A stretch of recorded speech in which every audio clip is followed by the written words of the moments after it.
physical addressing system. Thank you.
Region, which is also a data center. The rest are in ECOWAS, and then East Africa, which are all extension of fiber optic cables. So it's Farida Abdulmalik Kabiamera. Through our national ICT backbone, we have managed to extend the fiber connectivity to 112 districts out of 139 districts, and through that we have managed to reach all citizens in our country with internet services. Through that, to 112 districts in our country, and the construction of fiber is still continuing, whereby we have coverage of 14,000 kilometers so far. With that coverage, we are able to provide fiber to the home service, whereby we provide internet service to households all over the country, and our citizens provide zero installation costs, and they are only required to pay for monthly bundles only. And also, TTCL manages our national NIDC, National Data Center, whereby we provide storage capacity to operators and organizations in the country. And through that, this is very much managed by our national ICT backbone, whereby you can see that map there, which shows our coverage throughout the country. And right now, we have been able to route to Aikolo, Mombasa, also in Johannesburg, which means we can transfer our data connectivity from the landing station of the undersea cables, Seacom Easy to Africa and many more, all the way from Dar es Salaam to Mombasa. This enables connectivity of internet throughout the country and across our neighboring countries. As you can see this topology, we have POPs all around our borders, around the country. We have our POP at Mtambaswala in Mozambique. We have our POP at Malawi, Tunduma. We have a POP at Rusumo, Mtukula, Horohoro, Namanga, and many others. This enables intensive fiber coverage across our country and enables us to serve our neighboring countries with internet. Also, apart from all those services, we also have mobile services, whereby we have phones, we have routers, we have these portable Wi-Fis, whereby one can, yes, and this is, it uses fiber. When you have fiber connection at your home, you also have this. And with fiber, you are able to access, you are able to get services like, yes, and with fiber to your home, you'll get internet, which will enable you to get Netflix, YouTube, and all internet services that you require, as long as you have fiber at your services. And our packages are very affordable. They're not very expensive for our normal citizens to access. We are TTCL, Tanzania Telecommunications Corporations, and we manage the national ICT backbone together with the National Internet Data Center. Yes. You're warmly welcome.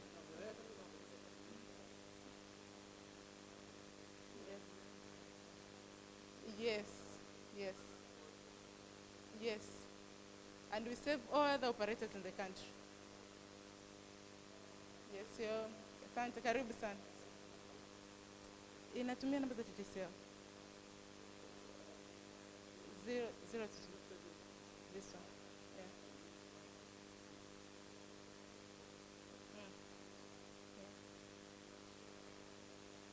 Yeah. Yeah, karibu. Telecommunications Corporation.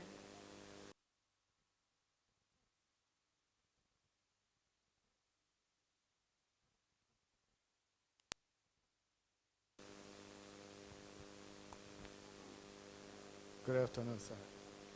You're warmly welcome to Radi Group of Companies. Radi Group of Companies is a local-owned consolidation of 4 companies owned by Tanzanian, 100% owned by Tanzanian. It's a company whereby it has more than 400 employees. Hello? More than 400 employees who are Tanzanian, 100%. And it's a group of Radi Fiber Solution as one of the first company.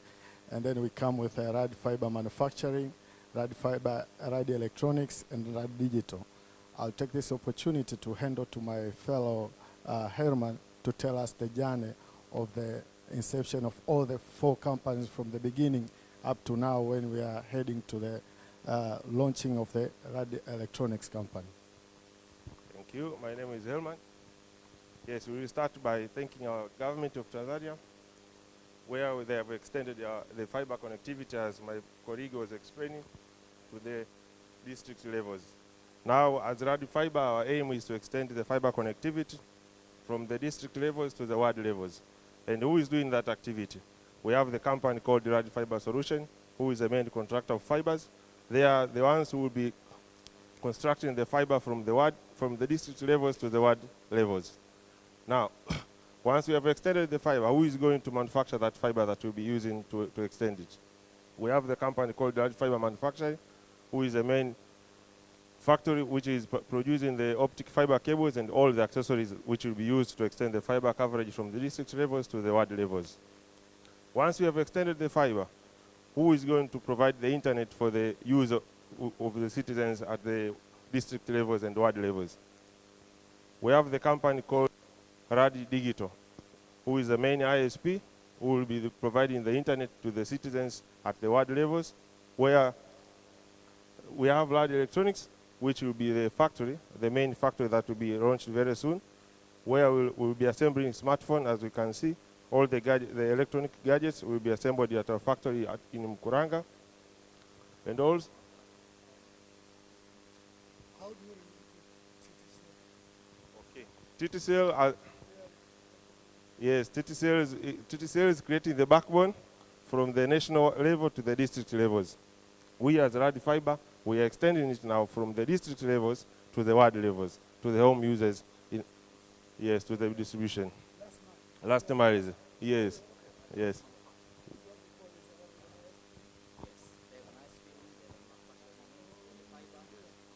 So we have a factory in Mkuranga whereby it has got capacity of producing well established. Yeah. So yeah. Yeah. Yes. Yeah. I wanted to introduce to my CEO, Mr. Ramadan. This the vision man is Mr. Ramadan. This is our CEO, Mr. Ramadan, who has got this vision of all these companies. Yes. This is Thank you for coming.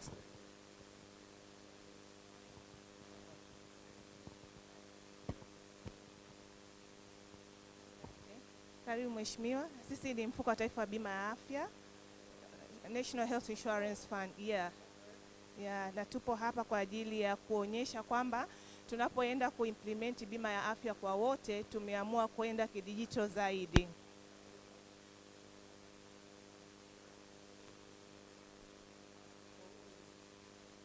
Na sasa tuna miaka 20 tangu mfuko wa taifa wa bima ya afya uanze.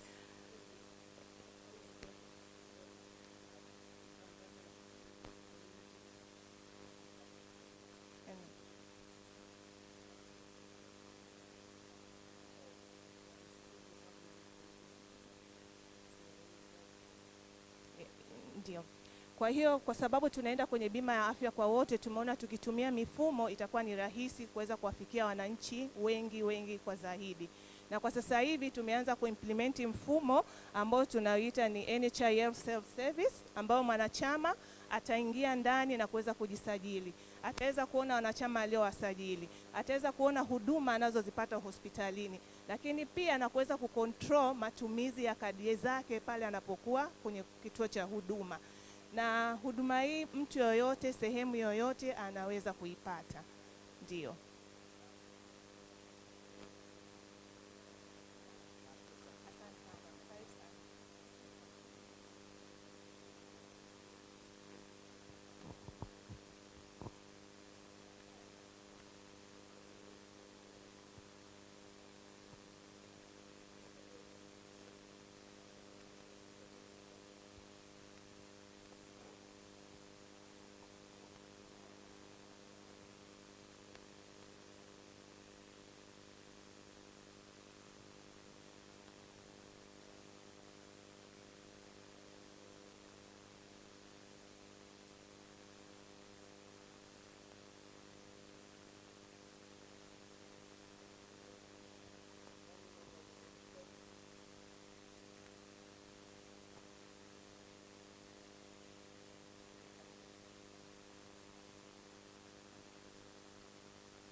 So the rest of us will all go inside, and Honorable Minister Jerry will wait. Once we're all settled, this is when he will come inside. Thank you so much. We shall go in through this side. Kindly. Hold on, Honorable. Oh, we have some presents. TCL.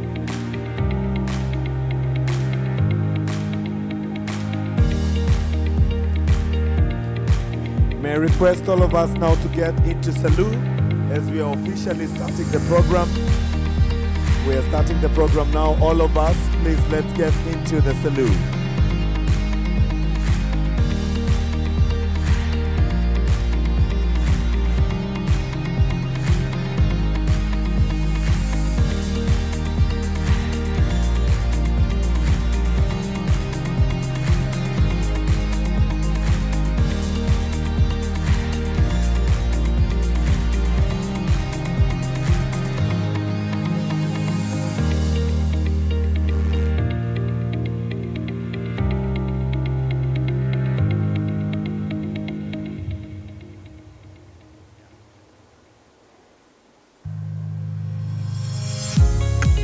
Yeah, brass band, fanfare please.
Yeah, delegates, you may sit.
Delegates, may I request you to raise up to receive the guest of honor.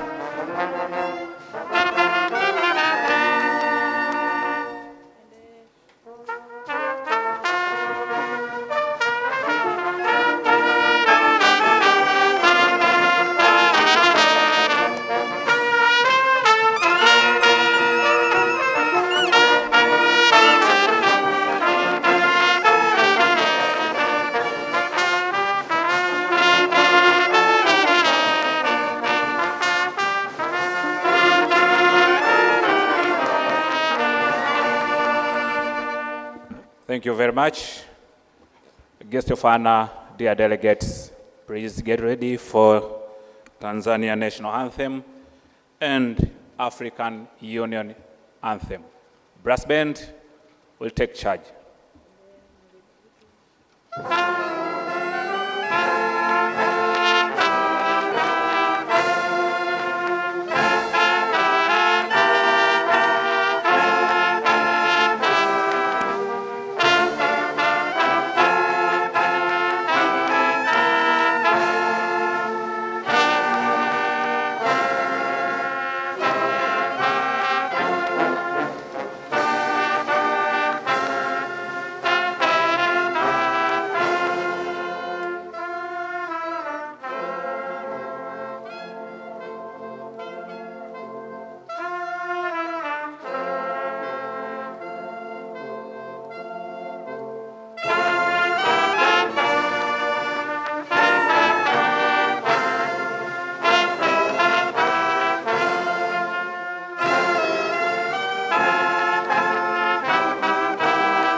Honorable Jelly Williams, Minister for Communication and Information Technology from United Republic of Tanzania, our guest of honor, Honorable Aragie, a chair of Africa Internet Governance Forum, Honorable Moses Konkuye, Minister for Republic of Malawi, Honorable Lamin Jabil, a Minister for Republic of Gambia, Honorable Dr. Boka Michael, a representative of the Minister from the Republic of Chad, Honorable Sotomane Kasimo, representative of the Minister from the Republic of Mozambique, Honorable Soli Malat, a Deputy Minister of the Republic of South Africa. We recognize the presence of the ministers who are participating visually. Honorable Edward Mpogolo, Ilala District Commissioner, a representative for Dar es Salaam Regional Commissioner, Member of Parliament from United Republic of Tanzania, permanent secretaries, head of institutions, sponsors, development partners, delegates from member states, distinguished guests, ladies and gentlemen, very good morning. Habari za asubuhi. Karibuni sana. Honorable guest of honor, you are here to participate on the official opening session of the 14th Africa Internet Governance Forum here in Dar, Tanzania. The theme of this forum is Empowering Africa Digital Future. Honorable guest of honor, allow me to invite Engineer Leo Magomba, Director of ICT Infrastructure, Minister of Communication and Information Technology, for an introductory remarks. You are welcome, Director Magomba.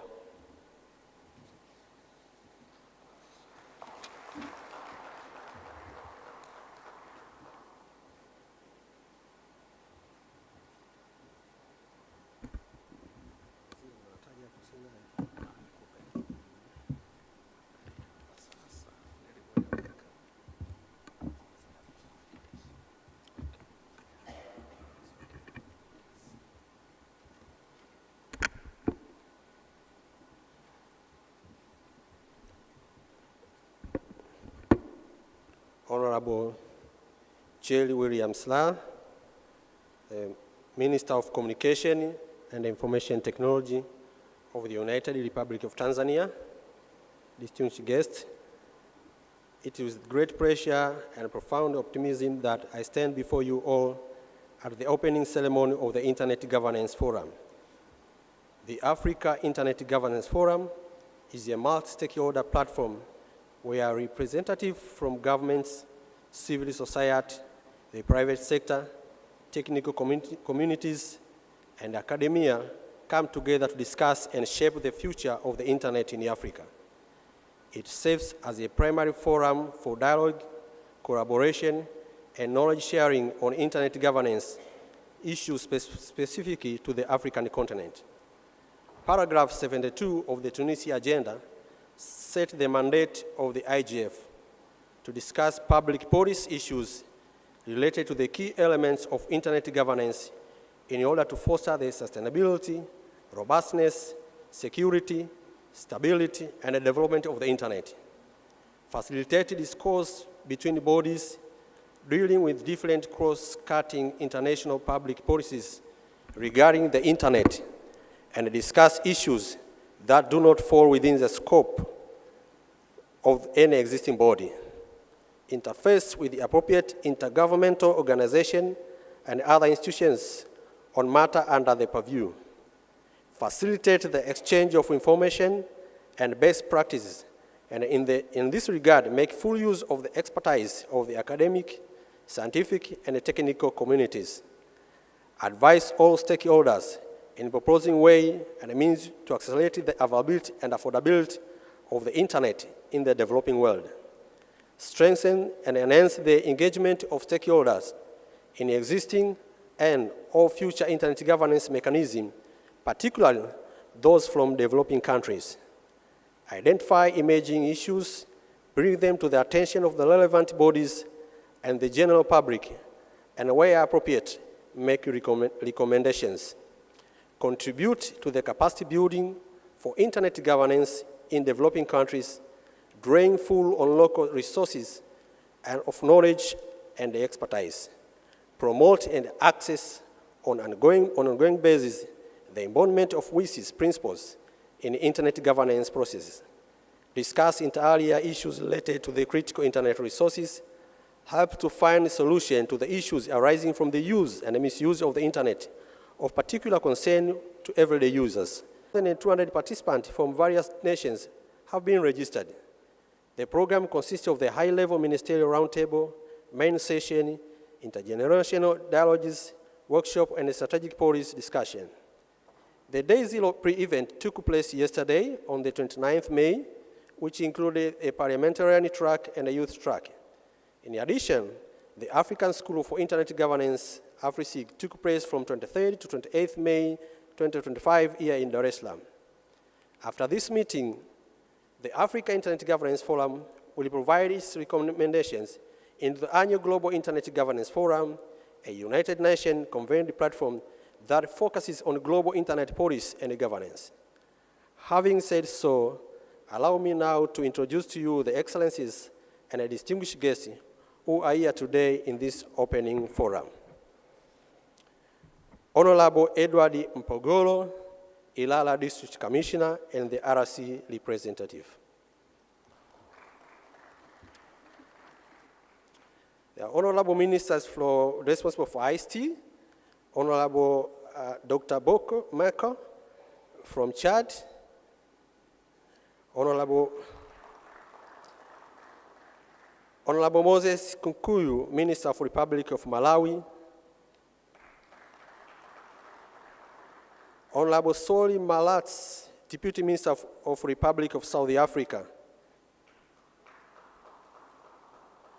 Honorable Lami Jabir, Minister of Republic of Gambia, Honorable Sotamin Cosimo, the representative of the Minister of the Republic of Mozambique. The other minister also will be online from Ghana and Rwanda. Ms. Hawa Mbaye, Deputy Permanent Secretary, representing Minister of Infrastructure, Communication and Transport from the Revolutionary Government of Zanzibar. Honorable Innocent Edward Kalogeris, Member of Parliament, and the representative of the Chairman of the Tanzania Parliament Permanent Committee of Infrastructure.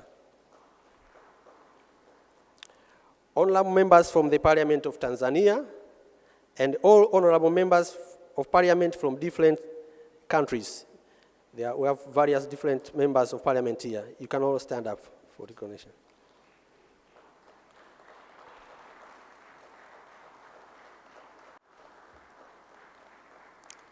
Thank you. Dr. Makta Sheikh, Chief of Section, Emerging the Frontier Technologies, Innovation and Digital Transformation Section, United Nations Economic Commission for Africa.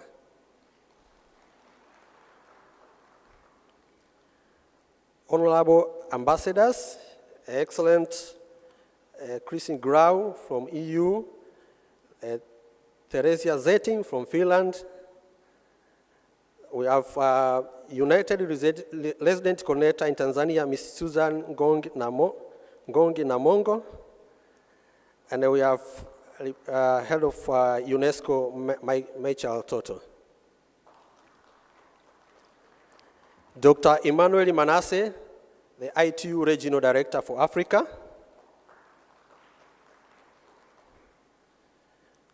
Mr. Mohamed Yamis Abdullah, the Permanent Secretary, Minister of Communication and Information Technology, and all permanent secretaries present here. Mr. Chengtai Masango, the head of United Nations Secretariat for the Internet Governance Forum, and also the UN IGF Secretariat who are present here. The Africa IGF Secretariat, Honorable Halji Mboy, Africa IGF MAG Chair, and all Africa MAG members. Please stand.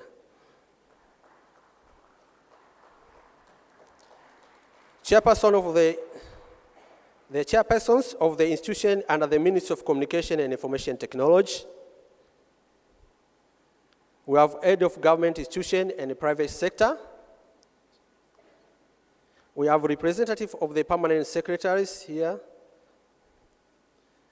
We have the management team from the Ministry of Communication and Information Technology, management team of the ministry. We have heads and representative of financial institutions. We have partners and sponsors present here. We have also delegates from different nations. There are many nations coming from different countries, delegates from different countries here. Member of press, guest of honor, we have Honorable Mondri Gongumbele, Deputy Minister of Communication and Digital Technology, Republic of South Africa. Thank you, Honorable. Guest of honor, I humbly submit. Asanteni sana. Karibuni sana.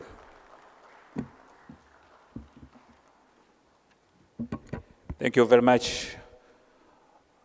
I request a second round of a clap for the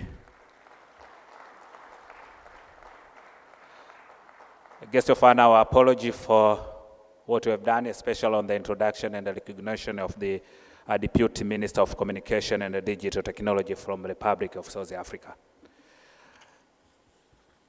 As we are progressing, guest of honor, allow me now to invite Honorable Edward Mpogolo, Ilala District Commissioner and the Regional Commissioner Representative of Dar es Salaam, for his few remarks. Karibu sana.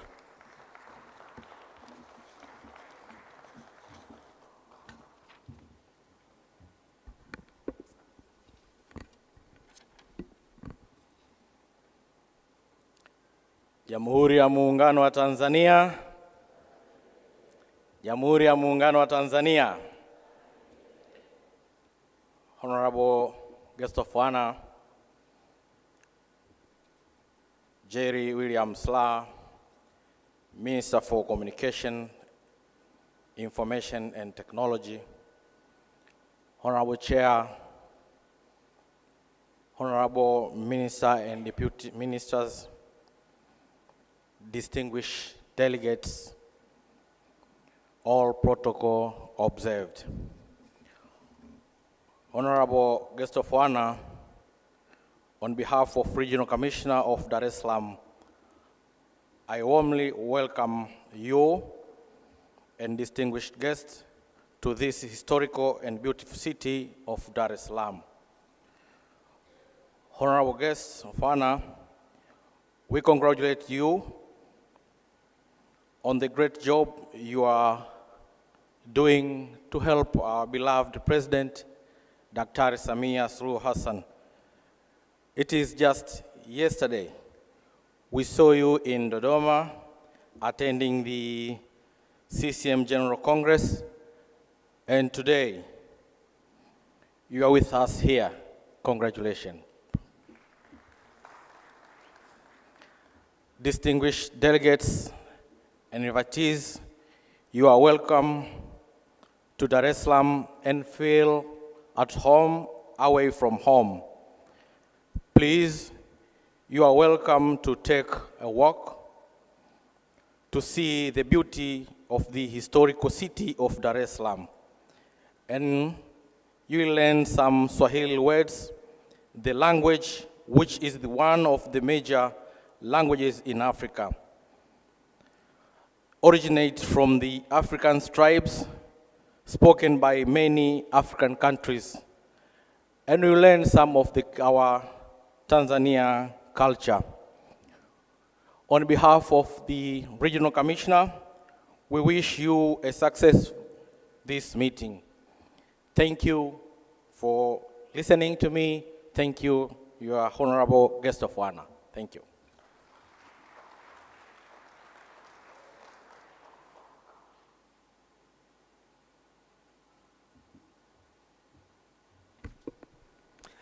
Asante sana. Honorable Edward Mpogolo, the Ilala District Commissioner, has made his remarks representing the Dar es Salaam Regional Commissioner. Let's give him another round of applause. Asante sana. Guest of honor, allow me to continue to recognize the presence of Abdul Richard Idris Noor. He is an advisor to the Minister of Communication, member of the African Working Group on Artificial Intelligence of the African Union, all the way from the Republic of Djibouti. If you may please rise, let's give him a round of applause. We recognize your presence. Thank you very much. Honorable guests of honor, allow me to bring to the stage Mr. Vincent Wen, who is the board member for the VP of Huawei here in Tanzania, for his remarks, to be followed by those of Ms. Millennium Malamla, representative of the Africa Internet Governance Forum Youth Track. As he comes, Mr. Vincent Wen, let's give him a round of applause. From Huawei, thank you so much. This is the 14th Africa Internet Governance Forum happening in Tanzania, here in Dar es Salaam. We are, as we heard, governed by the theme Empowering Africa's Digital Future. Karibu sana. Is he on the stage? Let's give him a warm round of applause.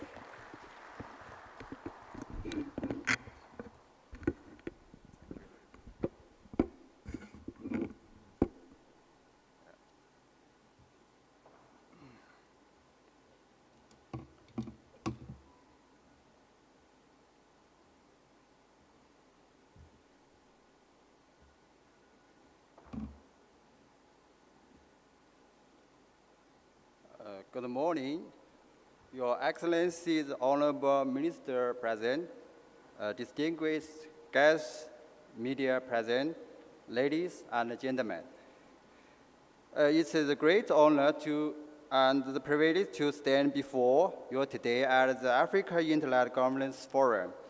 Here in the beautiful land of Tanzania, on behalf of Huawei Tanzania, I would like to extend the deepest gratitude to the organizers for convening this critical dialogue under the theme of empowering Africa's digital future. The forum presents the pivotal moment for the Africa where policymakers, regulators, innovators, and thought leaders come together to shape an internet governance framework that is made in Africa, by Africa, for Africa. At Huawei, we believe that the collectivity is more than just technology, as it is a catalyst for the transformation. For over the past 20 years, Huawei has been a proud partner with Tanzania and nations across this beautiful continent, expand digital transformation and infrastructure, enhance skills, and drive innovation. But as it accelerates Africa's digital journey, we must also address key challenges such as ensuring digital growth is inclusive, empowering women, young, marginalized ICT competition, and the DigiTrack program, which also indicates that we are training not only Tanzania, but Africa's next generation for digital leaders. The future Africa Internet must be African-led, innovation-friendly, and people-centered. We know that this cannot be achieved alone, as it requires strong partnership between the government, private sector, academia, and other entities. Huawei here is not just as a technology provider, but as a trusted partner in Africa's digital transformation. As we gather here today in Tanzania, let's reaffirm a shared vision. An Africa where internet is not just a tool, but a bridge to prosperity, unity, and opportunity. Thank you to the government of Tanzania for welcoming us with open hand and collaborating with us. Let's continue to join hands and work together to build better and interconnected Tanzania and Africa. Thank you.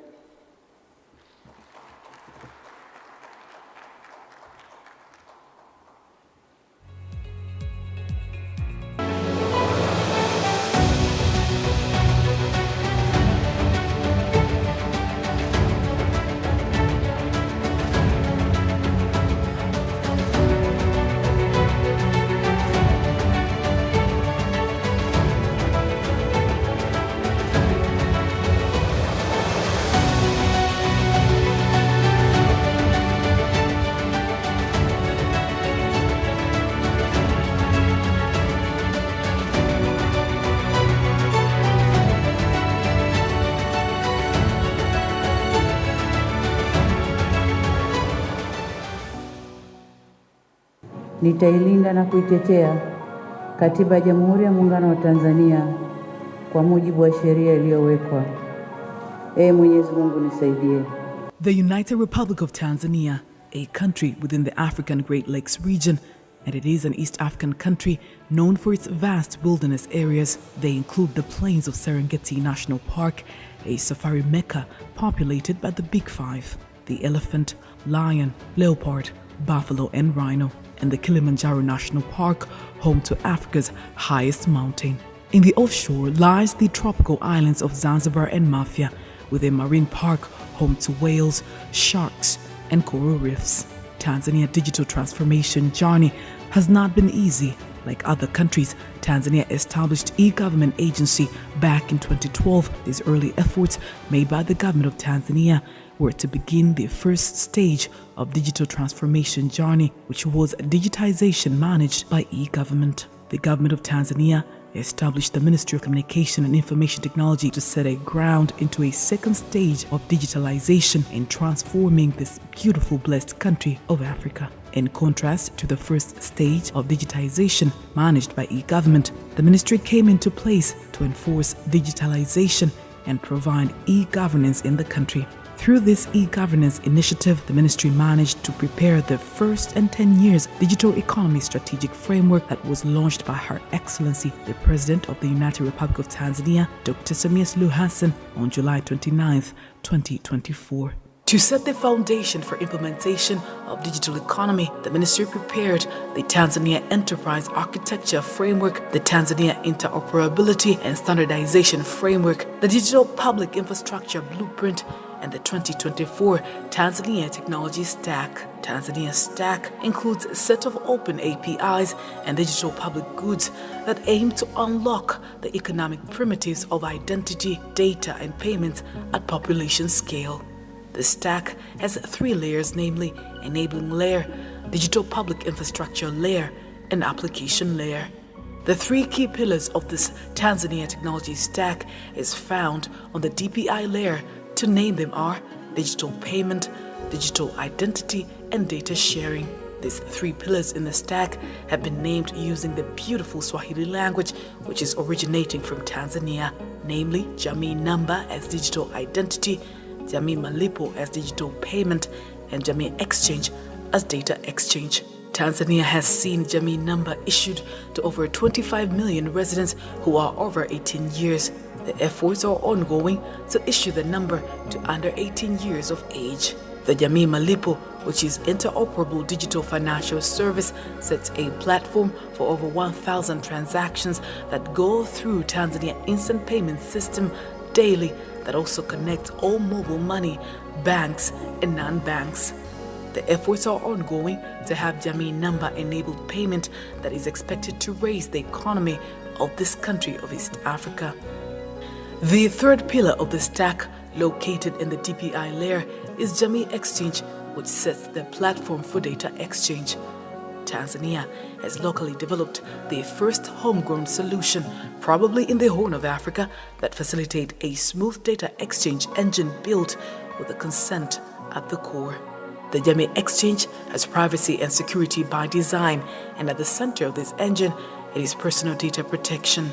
Jamii Exchange comes at the right time where African countries need to have a platform for cross-border data flow.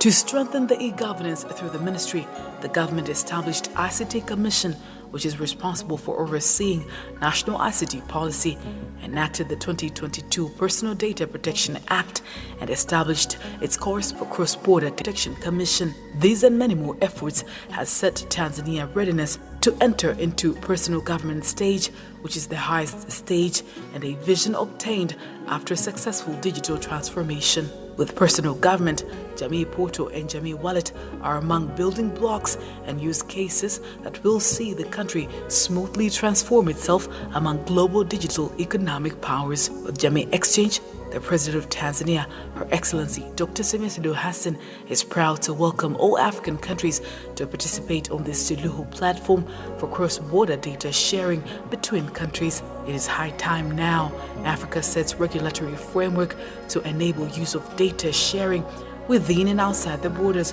by leveraging the Jamii Exchange developed by African innovators for African people to support digital transformation in Africa for economic development of our people. God bless Tanzania, God bless Africa, na kazi iendelee.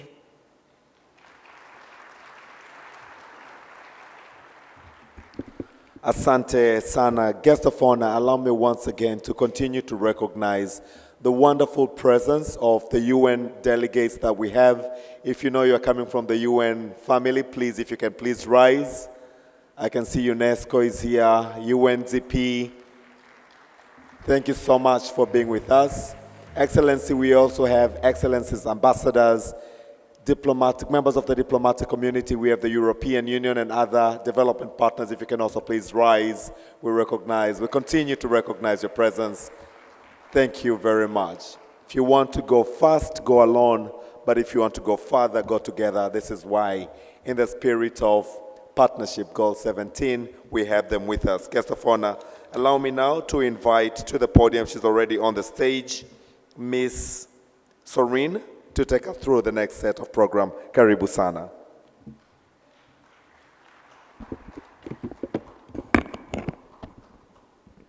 Thank you.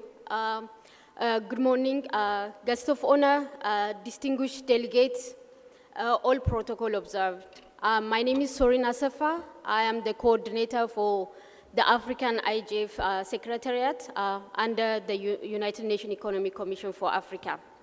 Welcome. Welcome to this high-level multi-stakeholder opening segment of the 14th African Internet Governance Forum, held under the theme of Empowering Africa's Digital Future. This forum takes place at the critical moment, just ahead of the 20 years review of World Summit on Information Society, WISES Plus 20, and the ongoing consultation of Global Digital Compact implementation. This milestone reminds us of the long road we started from WISES, Geneva 2003 and Tunis 2005, to establish the Internet Governance Forum, a multi-stakeholder platform created to foster an inclusive dialogue on digital public policies. And that is what makes IGF so powerful. It belongs to everyone, the government, the civil society, the private sector, and the youth, also including the technical community, academia, and every stakeholder, every citizen has a seat on the table. There is a proverb we know well across Africa. If you want to go fast, go alone. But if you want to go far, go together. Well, this is how far we go far. This forum is the spirit of multi-stakeholderism. It's not just about policy. It is about principles, it is partnership, and it is progress. Today, we are honored to be joined by leaders who embody the same spirit of going together. We'll be joining by Her Excellency Ambassador Christine Gra, representing the European Union, a long-standing ally in championing digital rights, securing infrastructure, and Africa and EU collaboration. And also will be joining us with Honorable Alhaji Umbo. He is the chair of Africa IGF Multi-Stakeholder Advisory Group, who are the program director of this forum, who remind us of the critical role of regional voice in the global internet governance discourse. The third one will be followed by Mr. Changatai Masengo. He is the head of the Global IGF Secretariat, who tireless effort ensuring that the IGF remain an evolving, inclusive, and action-oriented platform. And also will be followed by a powerful message from Ms. Doreen Bogan Martin, the ITU Secretary General. As you know, ITU played a fundamental role in WISES process and continues to lead in advancing connectivity, digital inclusion, and global digital cooperation. Last but not least, my leader, Dr. Makta Sek from UNECA. As you know, UNECA has been a cornerstone in promoting Africa's voices in the global digital governance processes and also hosting the Africa IGF Secretariat and making sure that our internet governance process are aligned to the Africa Agenda 2063, the Africa we want, and the AU Digital Transformation Strategy. These leaders bring out not only experience, but the vision And as we move from WISES to IGF, and from the global dialogue to the African action, from promises to implementation, together their insight will ground us in a journey from the global vision to the Africa action and to the dialogue and implementation. With that said, I'm going to give the floor to Honorable Ambassador Christine Gra. Thank you.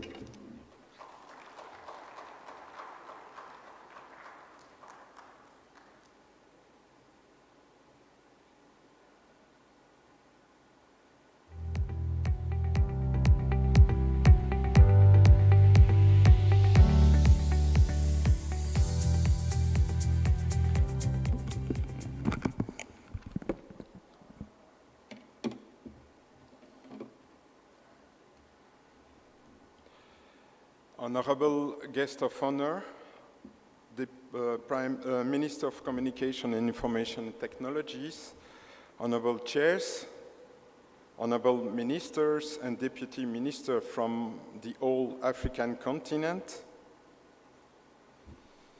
distinguished members of parliament, senior government officials, representative of the European Union, the African Union, development partners, civil society, private sector, academia, and last but not least, the youth. Habari za asubuhi.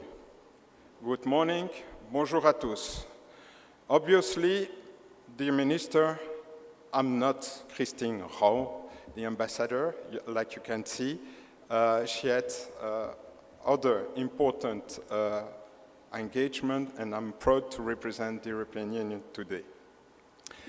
It's a big pleasure and an honor for me to be with you today for this African Internet Governance Forum. I would start my speech by thanking a lot those organizers, and I'm really proud to be in Dar es Salaam in Tanzania with all the African continent in this room. So thank you so much for the organizers, and very proud that Tanzania could organize that meeting. Ladies and gentlemen, as you know, our planet is now like a village. Our friends from Mwanza are instantly aware of the last speeches and declaration of the US President. It is at the same time very exciting, but also a bit worrying. Exciting because, of course, those new digital means and digital connectivities are very important in terms of safety, security. It gives grounds also to improve health system, education system. It's also important to be transparent and open from the political and the other point of view. Internet, of course, is a game changer with regard to trade, commerce, means of and regional organization. But at the same time, it's a bit worrying also. Because, of course, internet and digital connectivity means cyber insecurity, disinformation, misinterpretation of declarations, cyber crimes also, but also it could be a threat to personal data protection. So we all agree that the digital revolution should be framed closely in an harmonized and secured way. This is exactly the theme of this year's meeting, Empowering Africa's Digital Future. The EU vision, European Union vision of internet space is exactly following those lines. We need together to have an open, secured, and anchored in respect of human rights digital space. Our digital partnership between the African Union and the European Union is therefore based on three major pillars. The first pillar is obviously the necessity to be harmonized and coordinated. From the EU data policy framework to the digital transformation strategy for Africa, important steps are being already taken, and we completely support, as the European Union, the single African digital market. The second pillar is more a pillar related to infrastructures, digital infrastructure. We are here speaking about submarine cable, optical fiber, data center, satellite connection, backbone, and last mile connectivity. It's important that everybody is connected to have a safe and secure access to internet. And that's where the Global Gateway initiative of the European Union, of course, is helping your countries to invest in those important infrastructures. And the last pillar is obvious also, is based on governance, human-based action. We are here speaking about working together for the institutional strengthening, for the legal frameworking, for the cybersecurity and the digital safety. So as you can see, Africa's digital development is one of the top priorities of the European Union and certainly one of the top priorities of the Global Gateway initiative of the European Union. And it won't diminish in the years to come, on the contrary. So our common goals are to deal together at best with fast-changing technologies in the most appropriate way for our respective government and for our respective citizens. Asante sana. Thank you so much.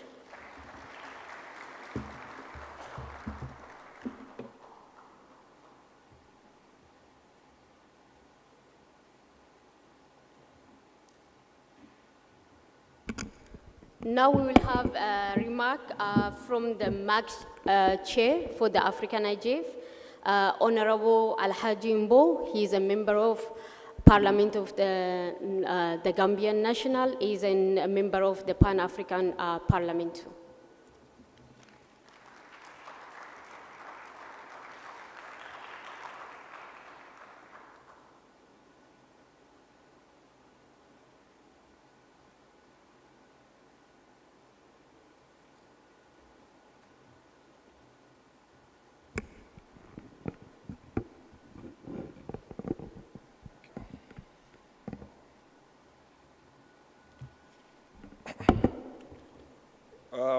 Honorable Jerry William Salah, Minister for Communication and Information Technology, United Republic of Tanzania.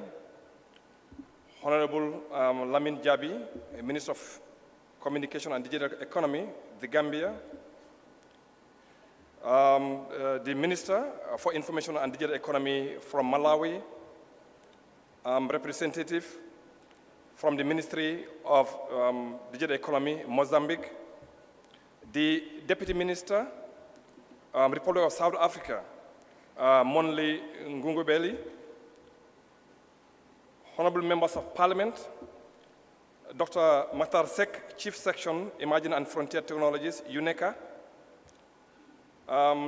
Ms. Doreen Bojan Martin, Secretary General, ITU. The Chairperson of the Global IGF, Madam Carol Roche, and the representative of the Secretariat, Ms. Lynn Ball, the MAC members of the Africa IGF, the Global IGF, and the Youth IGF, distinguished delegates, colleagues, partners, friends, all protocols observed. Good morning to you all, and welcome to the Africa Internet Governance Forum 2025, hosted in Dar es Salaam, the United Republic of Tanzania. Now, I must exercise my small Swahili. Karibu sana nchi tukufu ya Tanzania. It is both a privilege and a profound responsibility to stand before you today as chair of the Africa IGF, which is a multi-stakeholder advisory group at a time when Africa's digital journey is more significant, more complex, and more promising than ever before. Our theme of the year, which is shaping Africa's digital future, which is inclusive governance for resilience, innovation, and equity, is both a reflection and a call to action. It reflects the reality that Africa is no longer a passive observer in the digital governance ecosystem.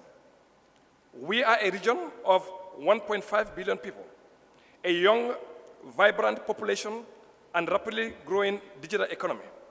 But we are also a continent where inequalities persist, where infrastructure gaps remain wide, and where voices, especially those of women, youth, and marginalized communities, must be amplified and empowered. And so the team calls us to build a digital future that is not only connected and innovative, but one that is just, inclusive, and resilient. The 13th Annual African School of Internet Governance, AfIGF, is a cornerstone of our progress. It was convened by the Association for Progressive Communication, APC, the Information Society Division of the African Union, and Research ICT Africa. This significant event was held in collaboration with the United Nations Commission for Africa, UNECA, and the UN Internet Governance Forum Parliamentary Track, bringing together over 40 students and 18 faculty resource persons. Over the 2 decades, AfIGF has been a silent powerhouse, building a cadre of African digital governance experts who are shaping policy at national and regional levels, and also at global levels. AfIGF graduates are no longer students. They are ministers, regulators, civil society leaders, engineers, researchers, entrepreneurs, and chairs of process like this very forum. AfIGF is proof that investing in capacity is investing in Africa's future, voice, and vision in global digital spaces. It is time to scale it, to support it, and integrate it further into our regional and national strategies. As we stand on the threshold of the 20th anniversary of WSIS Plus 20, and discussions on the Global Digital Compact gain momentum, we must ask ourselves, what kind of internet governance forum do we need in the next 20 years? The IGF must evolve, not in ways that compromise its openness and multi-stakeholder nature, but in ways that enhance its impact, accessibility, and implementation. It must better link the regional and national processes, and Africa must be at the center of those reforms. We support efforts to make the IGF more solution-oriented, with stronger linkages to policymaking, especially for the Global South. But we also insist that digital governance must not become a space for exclusion, dominated by the few at the expense of many. Africa and the Global Digital Compact. The upcoming GDC, proposed by the UN Secretary General and set to adopt at the Summit of the Future, presents an opportunity to define the norms and the principles of the digital age. Africa must speak with clarity, Africa must speak with unity, and Africa must speak with purpose. Our contributions to the GDC must reflect our realities, which include the right to meaningful connectivity, especially for rural and underserved communities. Ensuring the development of robust, open, and people-centered data governance frameworks, the promotion of local content, local innovation, and local ownership of infrastructure and platforms, and the protection of human rights online, including freedom of expression, privacy, and safety. The GDC must not become a set of ideals diverse from implementation. Africa must push for actionable mechanisms with accountability and measurable outcomes. As we shape our path, we must also align the existing frameworks. The digital transformation strategy for the Africa 2020-2030 provides a roadmap for inclusive growth.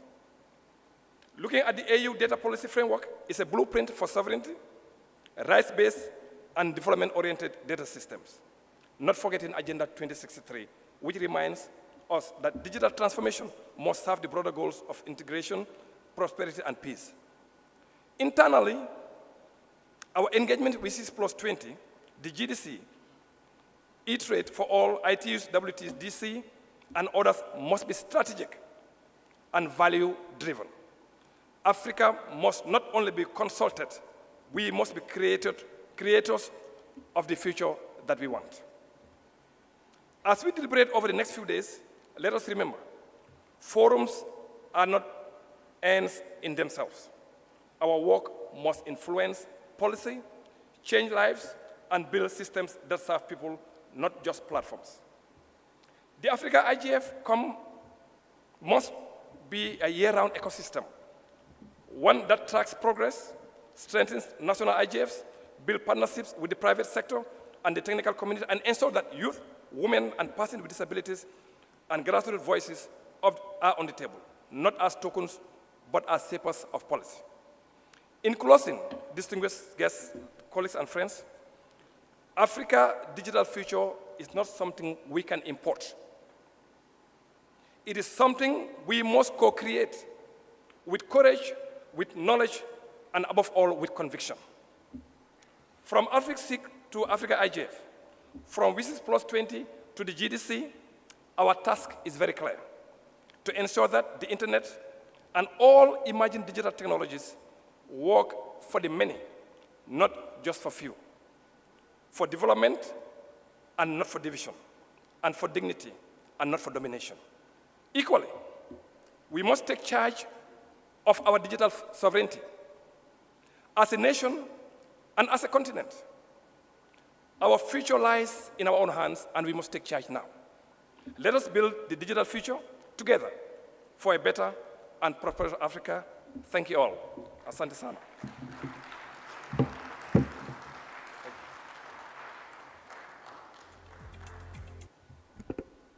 Thank you, Honorable. We would like to recognize the presence of the UN Resident Coordinator for Tanzania, Ms. Susan Namando. Thank you. We also would like to recognize the Global IGF Multi-Stakeholder Advisory Group Chair, Ms. Carol Roche. Thank you.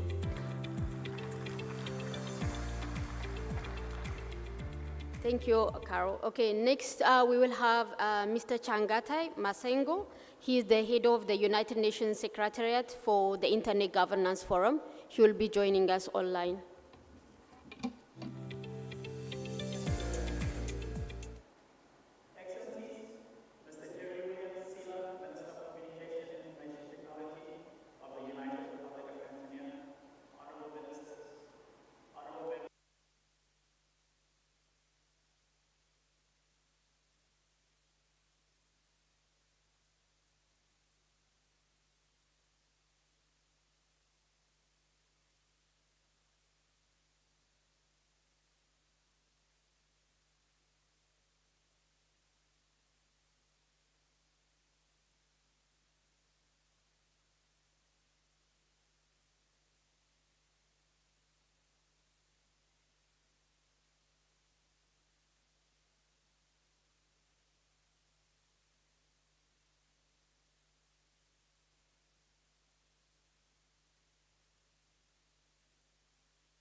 Changatai. Now we have a video message from Ms. Doreen Bogwan Martin from the Secretary General of the International Telecommunication Union. Sorry. Thank you.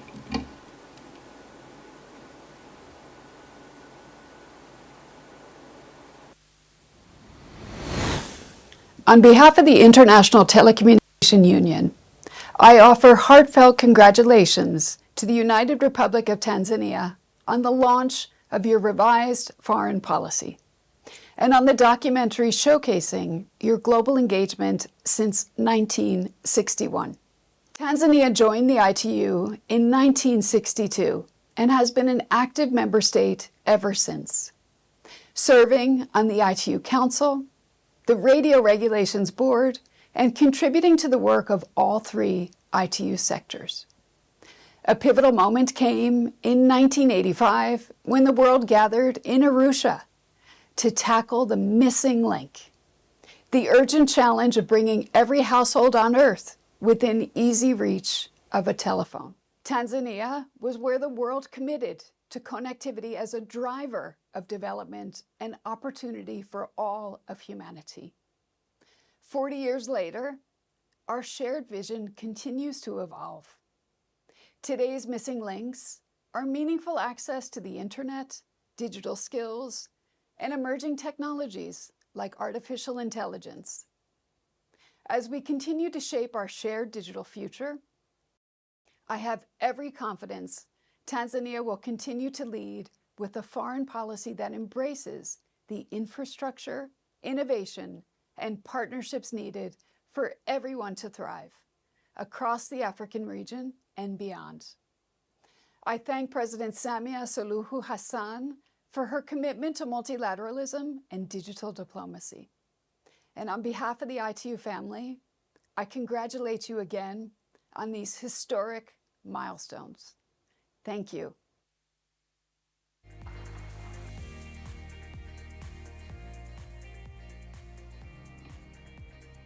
We'd like to recognize our partners, starting from ICANN, IZOG, and the EU, and the German Corporation, and all our local partners.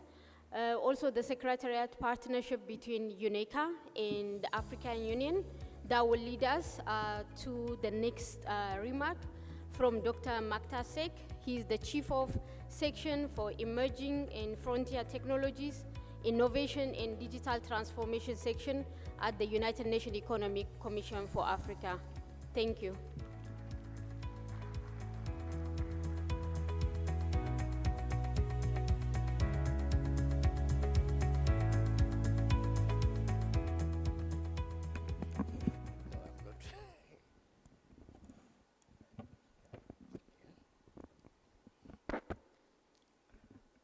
Good morning. Bonjour, assalamu alaikum. Jambo. Honorable Minister of Communication and Technology of United Republic of Tanzania, Honorable Mr. Lamin Jabi, my brother and friend, Minister of ICT and Innovation of the Gambia, Honorable Minister of ICT of the Republic of Malawi, Honorable Deputy Minister ICT from South Africa, representative of the Minister of Chad, Mozambique, Member of Parliament, representative of UN Family, Chair of Honorable Member of the Parliament, Chair of the African IGF MAG, representative of youth, estimated delegate. It is an honor to host in collaboration with the government of United Republic of Tanzania this 14th edition of African Internet Governance Forum. Let me begin by extending my deep appreciation to the government and people of the United Republic of Tanzania for hosting this important event.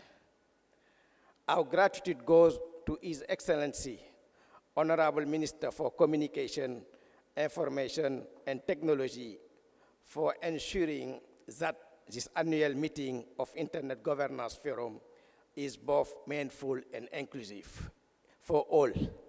It is not the first time we have this collaboration with the minister.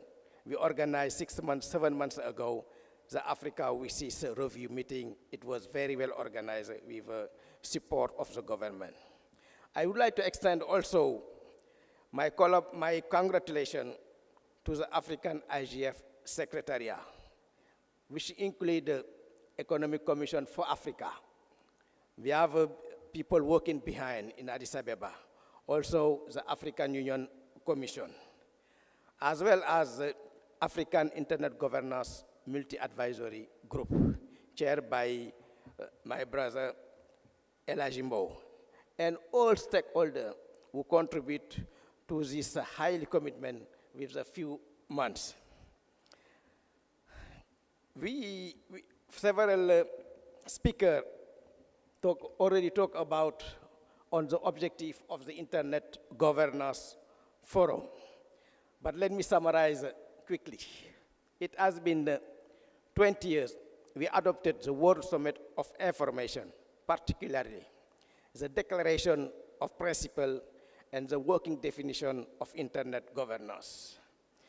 The digital landscape, driven by the rapid technology advancement, such as generative AI, blockchain, and the expansion of Internet of Things, cybersecurity challenge, and all issues related to the environment present as both complex opportunity and challenge for Africa digital transformation.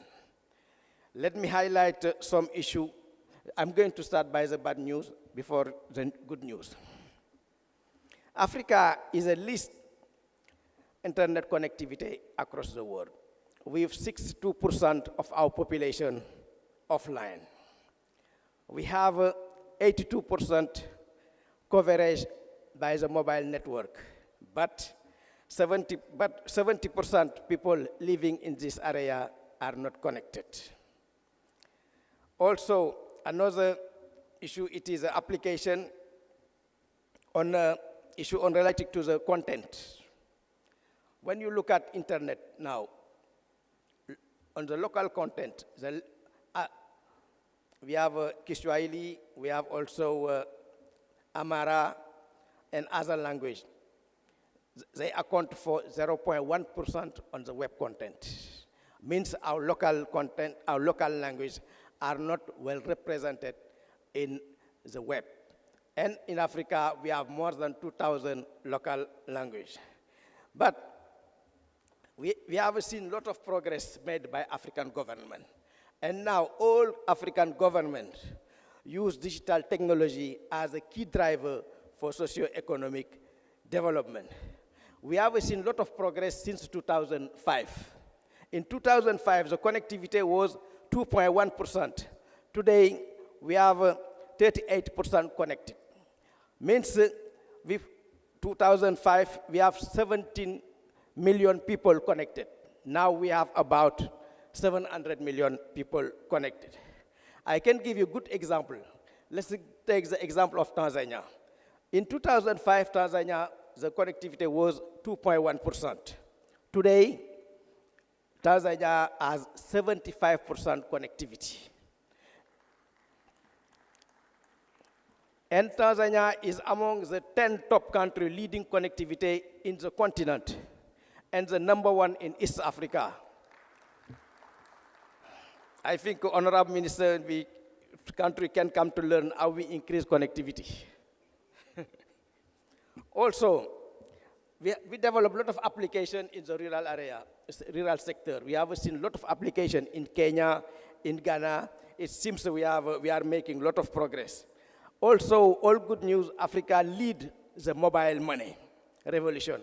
We have 1.1 billion mobile money account, and the transaction is now 1.1 trillion million in transaction. This represents 74% of the world transaction. Let me come back to the theme today, empowering Africa digital future. This means there is an imperative to build a resilient framework, foster innovation-driven policy. We need innovation for our continent. With our youth population, we need to promote innovation and to put an adequate regulation. Also, we need this digital sovereignty and also an equitable access to technology for all. And we can expect a strong message to come from this meeting. And as the Economic Commission for Africa, we believe effort should focus on 6 points. The first, we need to build a resilient digital public infrastructure. It is a key now for the development. We need to harmonize our regulation to remove the barrier to connectivity as we are implementing the African Free Trade Area. Cybersecurity and privacy is a big challenge we need to overcome to this cyber crime. Private sector involvement is the key. Alone, government can't develop infrastructure and the digital technology. We need an involvement of the private sector in the development of the infrastructure. Multi-stakeholder approach, it is a key to tackle the challenge of digital technology in Africa. African Internet Governance Forum, it is a good example. The Global Internet Governance Forum is another one. And we hope we are going to expand to renew the mandate of IGF with a secure funding mechanism for the next 5 years. We need to develop also the competency, the digital skills for our youth generation. It's very important to be key actor in this industrial revolution. Allow me, before to conclude, to address our youth who will represent around 42% of the world youth by 2050. Yesterday, we had a very good youth summit. And the summit showed our youth are very smart. And they have a lot of great ideas. I think you have, the representative of youth was in the podium now. It is, I think she had a very good speech. But let me say, as a young people, you are the architect of tomorrow's landscape. This landscape belongs to you. You will play an active and leading role as provider of digital goods and service as well consuming them. Your creativity, critical thinking, communication, and collaboration, as well as vision and passion for technology, will determine the future of AI, cybersecurity, blockchain, and other fields. This forum is not just about discussion. It is about action, collaboration, and empowerment. It is about ensuring access, inclusivity, sustainability in the digital space. At UNECA and as a UN member, we are already have a global mandate to act under the Global Digital Compact and the WSIS Forum. Distinguished delegates, now in this decade of action is the best time to develop secure and reliable digital system. We at ACA stand ready to facilitate the process with African Union and all member states. Thank you for your attention, and I wish you successful and productive conference. Thank you.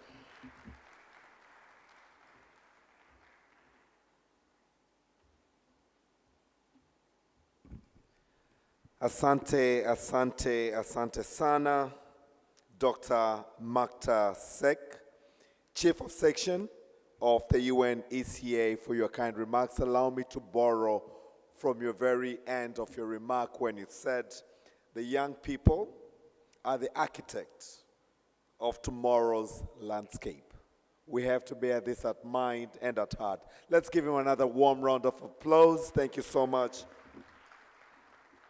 Guest of honor, the members of parliament present from all over Africa were introduced by but in their honor once again and their dedication, allow me to request them once again to rise so we can acknowledge once again your presence. All the members of parliament present, if you can please rise.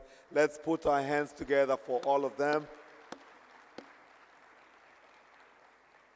Fantastic. Our guest of honor is also a member of parliament, except he's also a minister, but in a very special way, he's also representing the Deputy Prime Minister of the United Republic of Tanzania. Kindly take your seats. Thank you very much. Guest of honor, I'm sure you're aware that we have over 40 African countries, delegates present in this forum. So let's put our hands together for all of us present in this meeting. Allow me now, guest of honor, to invite to the podium Mr. Michael Toto, UNESCO country representative, for his brief remarks, which will be followed by those of Mr. Mohammed Hamis Abdullah, the Permanent Secretary, Ministry of Communication and Information. Karibu sana, Mr. Toto, for your remarks as he comes. Let's give him a warm round of applause. Karibu sana.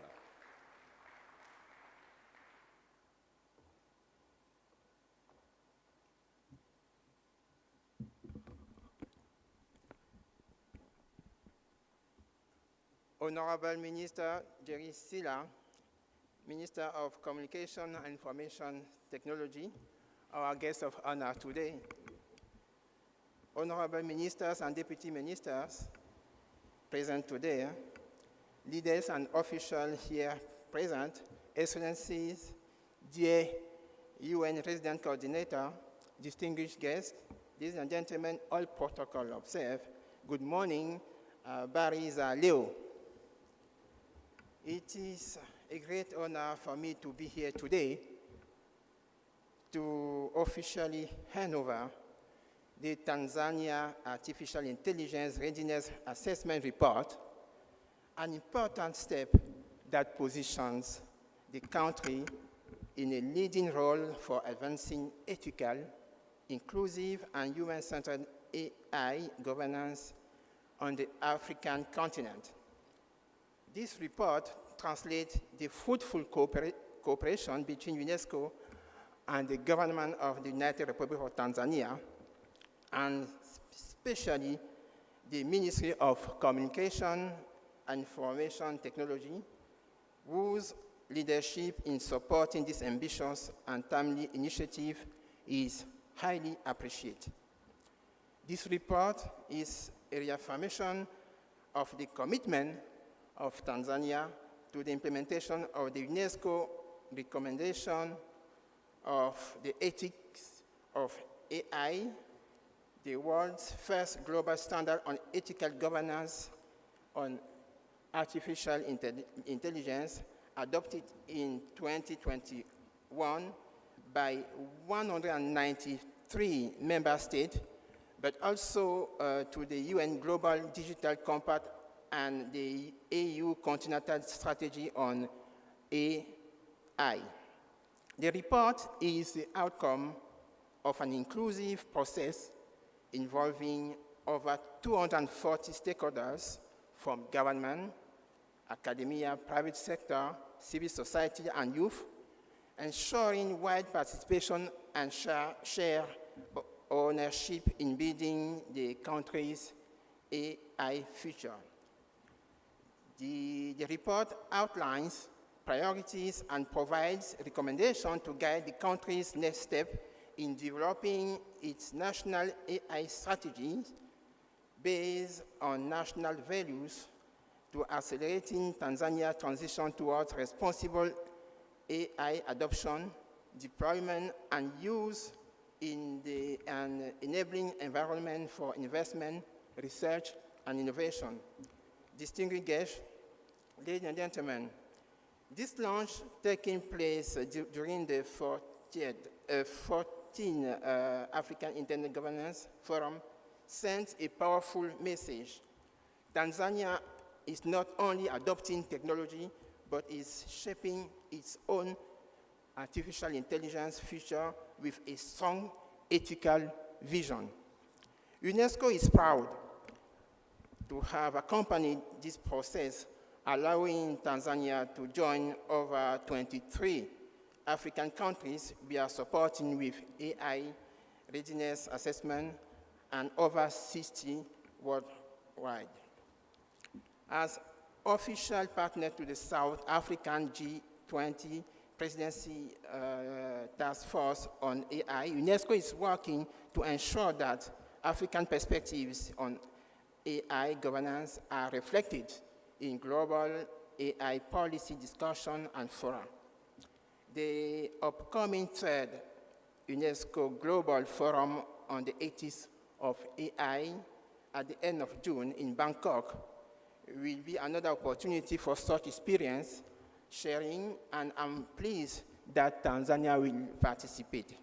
Honorable Minister, ladies and gentlemen, in closing my remarks, allow me to express my sincere appreciation to the Ministry for its close cooperation, to our national partners, especially the Tanzania AI community, and to all contributors who brought this initiative to life, including UNESCO colleagues from our headquarters in Paris, from Nairobi office, also from Dar es Salaam office here in Tanzania. UNESCO stands ready to continue supporting Tanzania in finalizing and implementing its national AI strategy. Through our expert networks, platforms, and partners, we hope to provide technical assistance, capacity building, and policy support to ensure AI serves the public goals.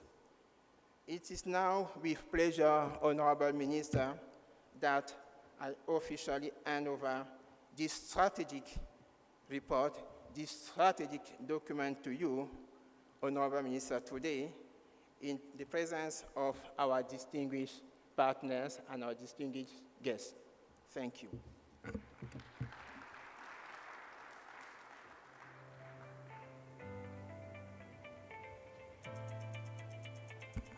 Asante sana, asante Mr. Michael Toto, UNESCO country representative.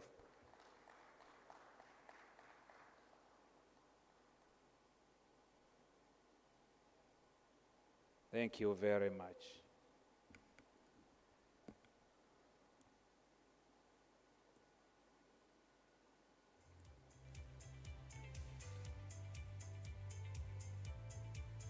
Asante sana.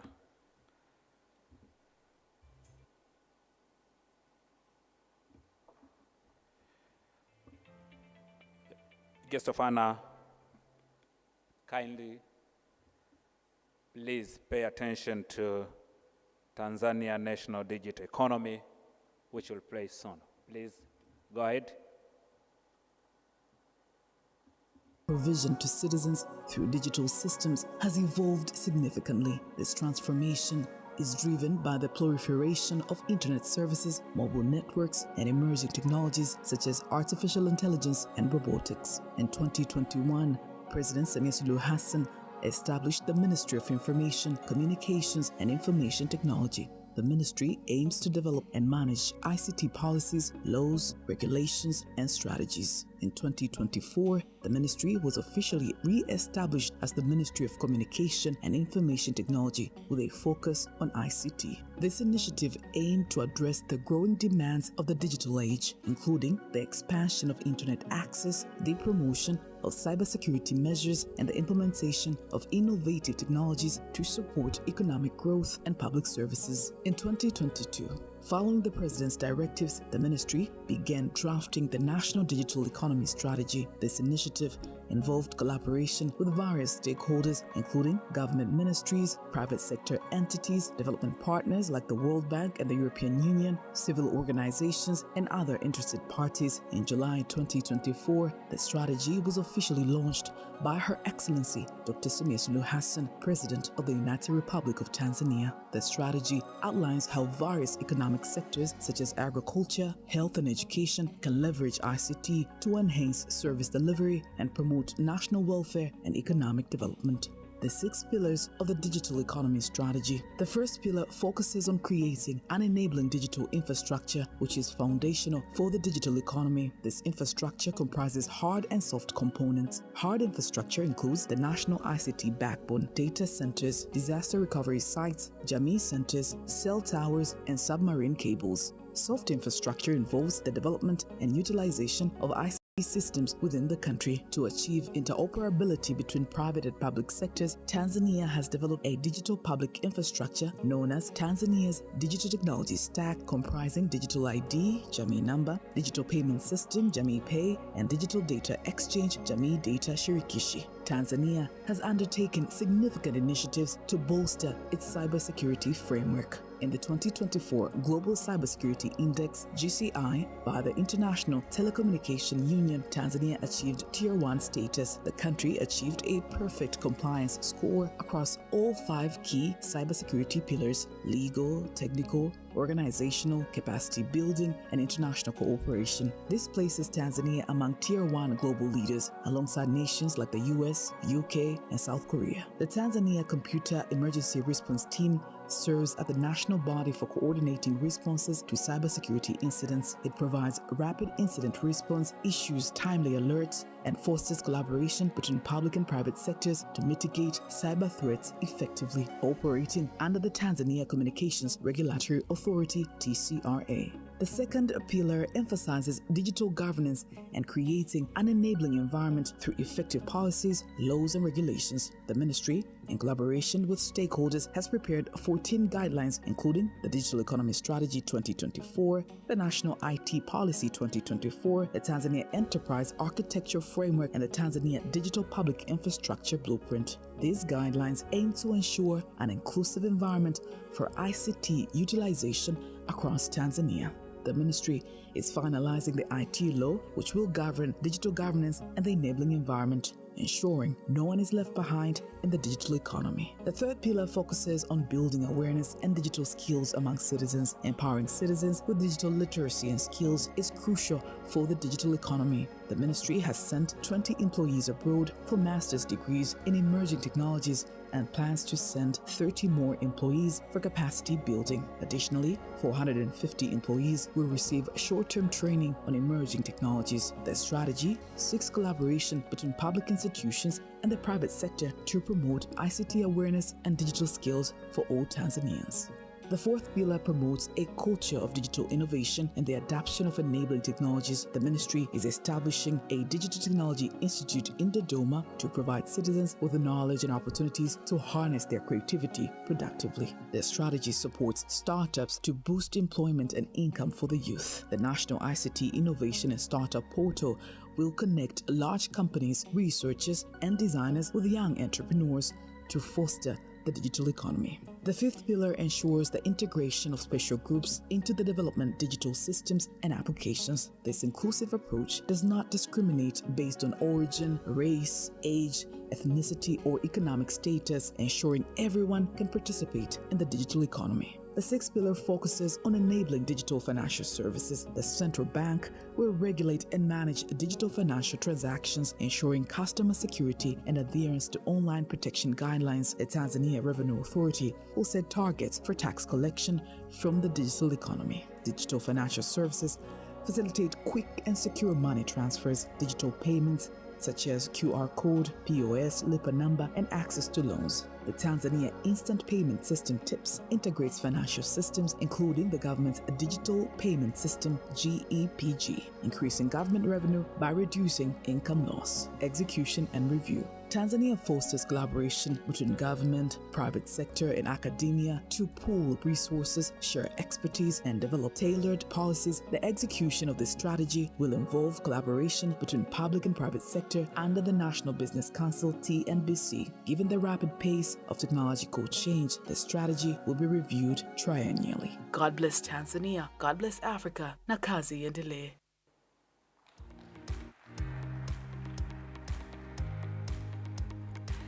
Asante studio for a video. Honorable guest of honor, allow me to invite Mr. Mohammed Hamis Abdullah, Permanent Secretary, Ministry of Communication and Information Technology, for his remark. Karibu sana.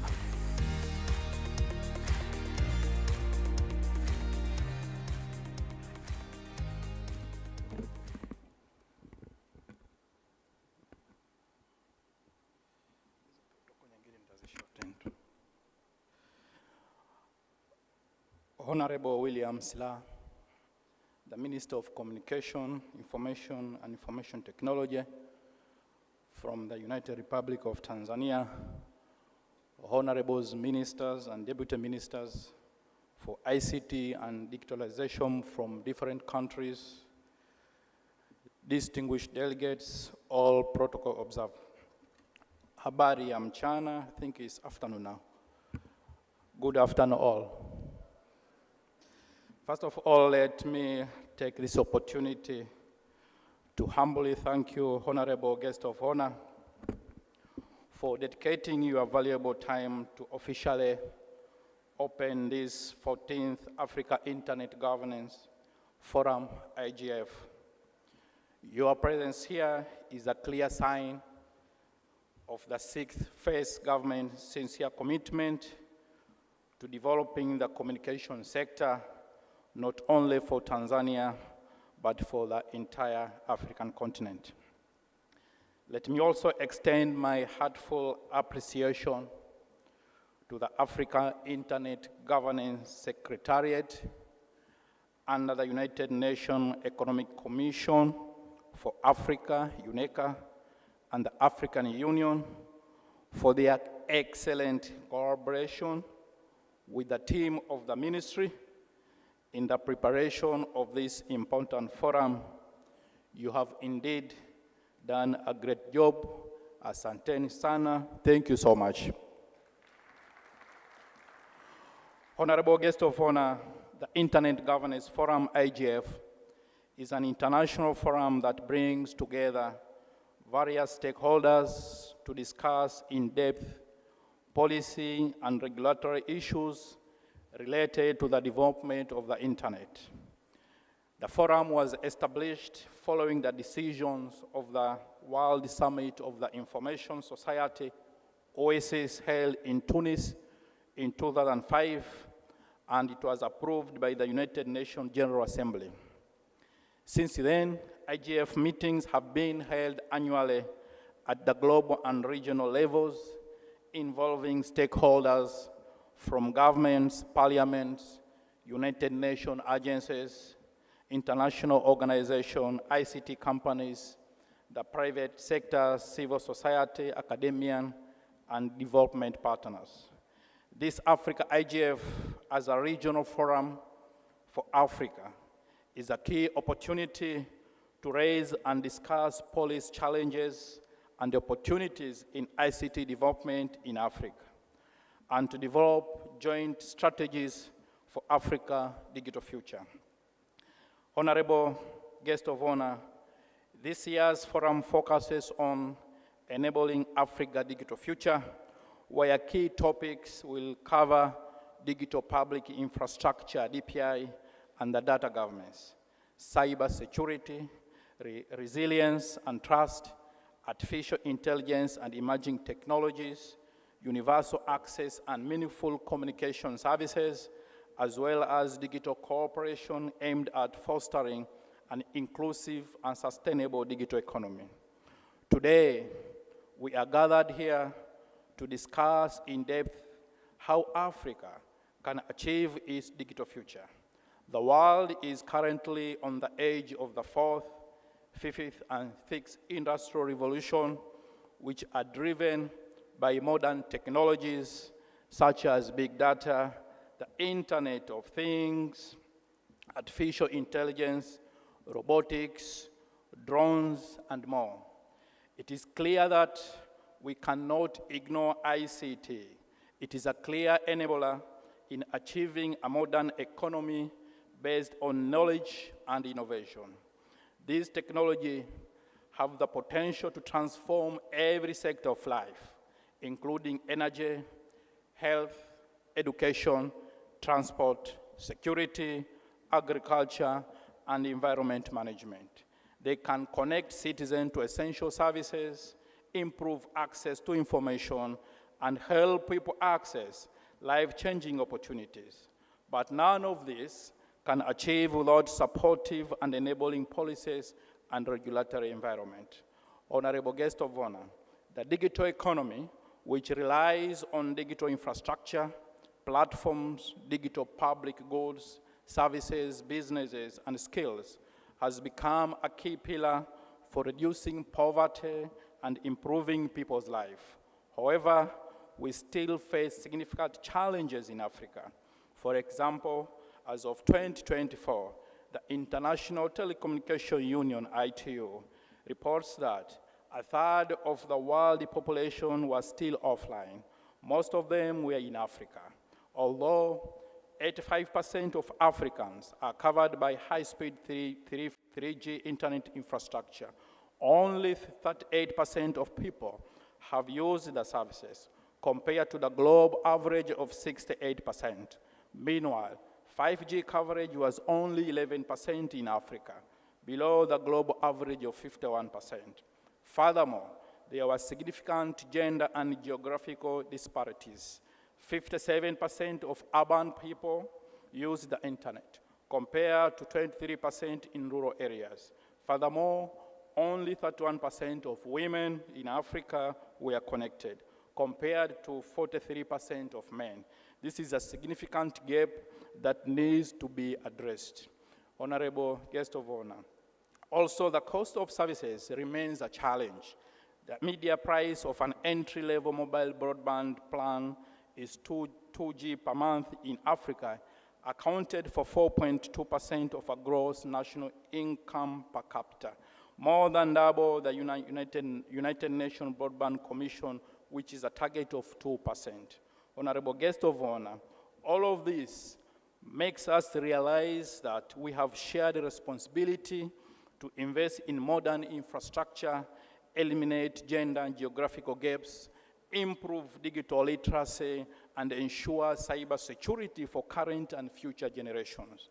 On this basis, the government of the United Republic of Tanzania, under the strong leadership of Her Excellency, Dr. Samia Suluhu Hassan, the President of the United Republic of Tanzania, has seen the importance of hosting this major conference. Her Excellency, the President, launched the National Digital Economy Strategy with 6 pillars, as we saw in the video, which outlines the key steps to take Tanzania towards a modern digital-based economy. The government believes that this technology not only brings productivity, but also provides provide answers to major challenges in sectors such as education, health, energy, agriculture, transportation, and even disaster management. By using ICT, we can have more accountable government, one that delivers services quickly and efficiently, a government that listens to its citizens. Honorable guest of honor, with great respect and on behalf of all participants, I would like now to formally welcome you, Honorable Jerry Williams-Silaa, the Minister for Communication, Information Technology of the United Republic of Tanzania, to address us and officially open this 14th Africa Internet Governance Conference. Karibu sana, Mheshimiwa.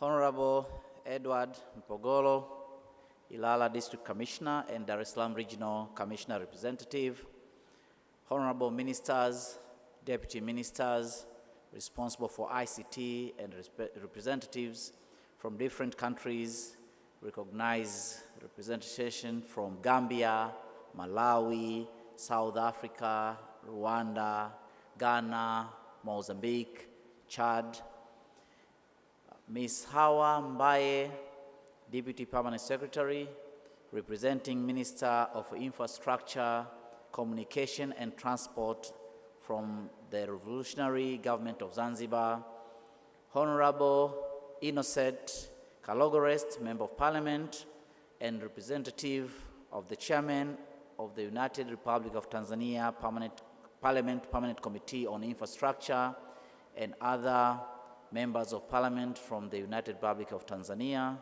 We recognize the presence of Honorable Amina Mzee and Honorable Engineer Mwanaisha Ulenge. Honorable members of Parliament from all parliaments from different countries of Africa present here today. Dr. Mekta Sek, Chief of Section, Emerging and Frontier Technologies, Innovation and Digital Transformation Section from United Nations Economic Commission for Africa, UNECA. Engineer Dr. Kazaura Kamugisha, Director of Infrastructure and Energy from Africa Union, and all AU delegates present. Ms. Doreen Bogdan Martin, Secretary General of International Telecommunication Union, represented here today. Honorable ambassadors and representatives from international organizations present here. Dr. Emmanuel Manasseh, ITU Regional Director for Africa. Mr. Mohamed Hamis Abdullah, Permanent Secretary, Minister of Communication and Information Technology from the United Republic of Tanzania, and all permanent secretaries present here. Mr. Chengetai Masango, Head of the United Nations Secretariat for Internet Governance Forum, and all UN IGF Secretariat present here.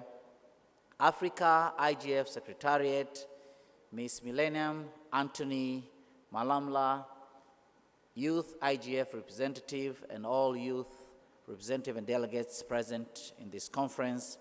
Honorable Alagie Bow, Africa IGF MAG Chair, and all Africa MAG members present. Chairpersons of the institutions under the Ministry of Communication and Information Technologies, heads of government institutions and private sector, representative of the permanent secretaries, heads of higher learning institutions, head and representative of financial institutions, management team from the Ministry of Communication and Information Technology, partners and sponsors present here, delegates from different nations present here, members of the press, good afternoon.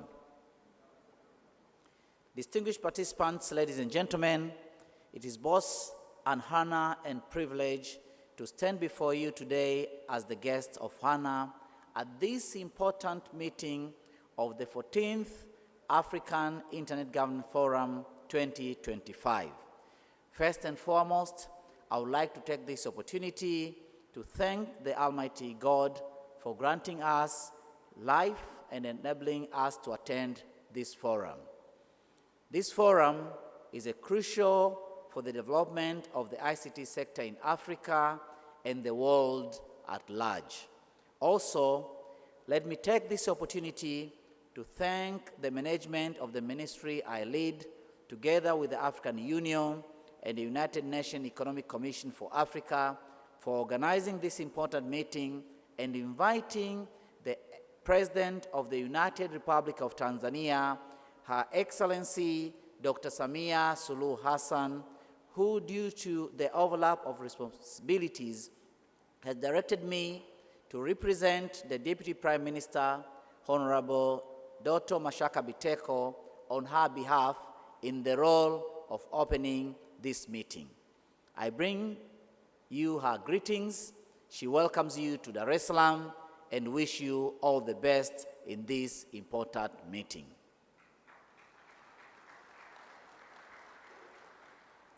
Ladies and gentlemen, I also take this opportunity to thank the African Union and the United Nations Economic Commission for Africa, UNECA, for choosing Tanzania to host this African Internet Governance Forum, which is an important platform to discuss the future of digital development in Africa. Asanteni sana. Tanzania is ready to collaborate with the international community in ensuring that the goals of the World Summit on Information Society, Internet Governance Forum, the 2030 Sustainable Development Goals, and those agreed in the Global Digital Compact are achieved. Organizing and hosting this meeting is a clear evidence and continuation of our commitment to bring development not only to our citizens, but to the African community and the world at large. Ladies and gentlemen, I would like to take this opportunity on behalf of the Tanzania government to welcome all of you who have come from different parts of the world and have found it important to participate in this African IGF meeting here in Tanzania. Indeed, we are pleased to welcome you to this city of Dar es Salaam, and we wish you a productive participation and peaceful stay in our country. As you know, Tanzania is a country renowned for its cultural and natural diversity. It is a country of peace and stability with more than 65 million people, and the main language is Swahili, which is currently used by many countries in the implementation of their responsibilities. Ladies and gentlemen, Tanzania is home to the world-renowned tourist attractions, including Mount Kilimanjaro, the Zanzibar Islands, and over 16 national parks teeming with the wildlife such as Serengeti, Ngorongoro Crater, Selous, and many others. I hope you will extend your stay to visit these beautiful destinations. Ladies and gentlemen, today we are gathered here to participate in the Africa Internet Governance Forum under the theme, Enabling Africa's Digital Future. This forum will cover key topics such as internet policies, digital public infrastructure, the data governance, cybersecurity, resilience and trust, artificial intelligence and emerging technologies, universal access and meaningful connectivity, and enhancing digital cooperation. Ladies and gentlemen, this is a significant achievement, especially as we celebrate 20 years since the establishment of the Internet Governance Forum under the United Nations, following the 2005 World Summit on the Information Society. Ladies and gentlemen, I have been informed that IGF 2025 has been attended by diverse participants, including government leaders, parliamentarians, UN agencies, international organizations, global ICT companies, private sector actors, and development partners from 51 African countries and 5 non-African nations, both physical and online. I kindly argue all deeply engaged in discussing Africa's ICT issues and finding solutions for achieving a digital economy. Ladies and gentlemen, this year marks 20 years since the WISIS and IGF began. As we reflect on this journey and consider our future expectations, we must celebrate achievements, examine challenges, and improve implementation strategies aligned with the Global Digital Compact, resolutions of the United Nations General Assembly. Ladies and gentlemen, the government of the United Republic of Tanzania continues to make progress in implementing the WISIS and the 2030 Sustainable Development Goals. We aim to enhance ICT use to stimulate the growth of the digital economy and improve citizens' lives across urban and rural areas. Digital transformation lays the foundation for the digital inclusive economy powered by ICT, with all sectors working in synergy through robust digital systems. This transformation is supported by solid foundations in our policy and legal frameworks. These frameworks have significantly improved public service delivery, including financial transactions, e-commerce, e-education, healthy agriculture, e-society, and good governance. Ladies and gentlemen, our government has implemented several legislative and policy instruments to promote safe, inclusive, and innovative use of ICT. This includes the National ICT Policy of 2003, revised in 2016, Universal Communication Service Access Act of 2006, Electronic and Postal Communication Act of 2010, Cyber Crimes Act of 2015, Electronic Transaction Act of 2015, E-Government Act of 2019, and Personal Data Protection Act of 2022. Additionally, the national ICT strategies include the Digital Economy Strategy, the E-Government Strategy, the National Broadband Strategy, and Cybersecurity strategies.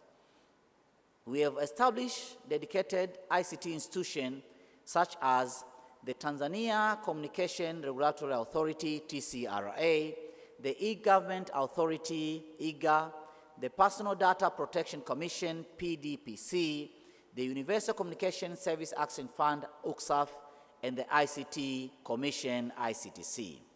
Ladies and gentlemen, Tanzania has made significant progress in building ICT infrastructure, including a 13,820-kilometer national ICT broadband backbone connecting all regions and districts and interlinking with our neighboring countries Kenya, Uganda, Rwanda, Burundi, Zambia, Malawi, and Mozambique. We are now preparing to connect with the Democratic Republic of Congo via Lake Tanganyika. Ladies and gentlemen, we have created an enabling investment environment resulting in mobile broadband services reaching 92% for 3G, 91% for 4G, and 23% for 5G of the population. Other milestones include Tanzania.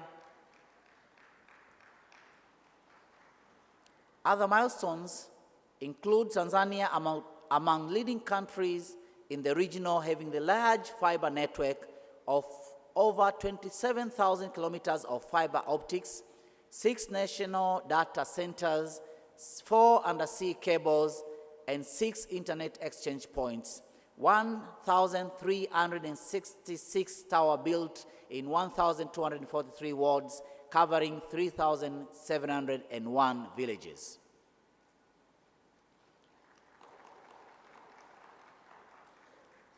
Ladies and gentlemen, to ensure citizens benefit from the digital economy, the government and partners have developed various digital systems to improve government services, such as GPG, TIPS, MUSE, and TAUSI, which are revenue systems, NAPA, which is the National Address System, and MAMA, which is the Healthy Services System, NEST, which is a procurement system, NIDA, which is the National ID System, PEPMIS, which is a Public Service Human Resources System, and digital wallets used by over 72% of mobile users for financial transactions.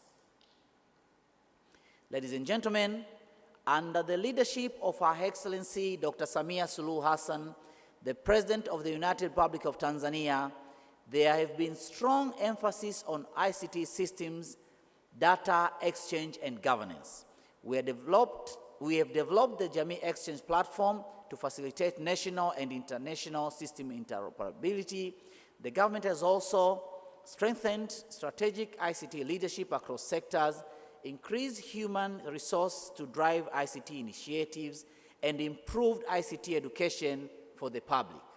This includes the establishment of the National ICT Professional Registration System, the implementation of the Digital Tanzania project, which has trained 500 ICT professionals, and the provision of the training programs for over 600 ICT professionals.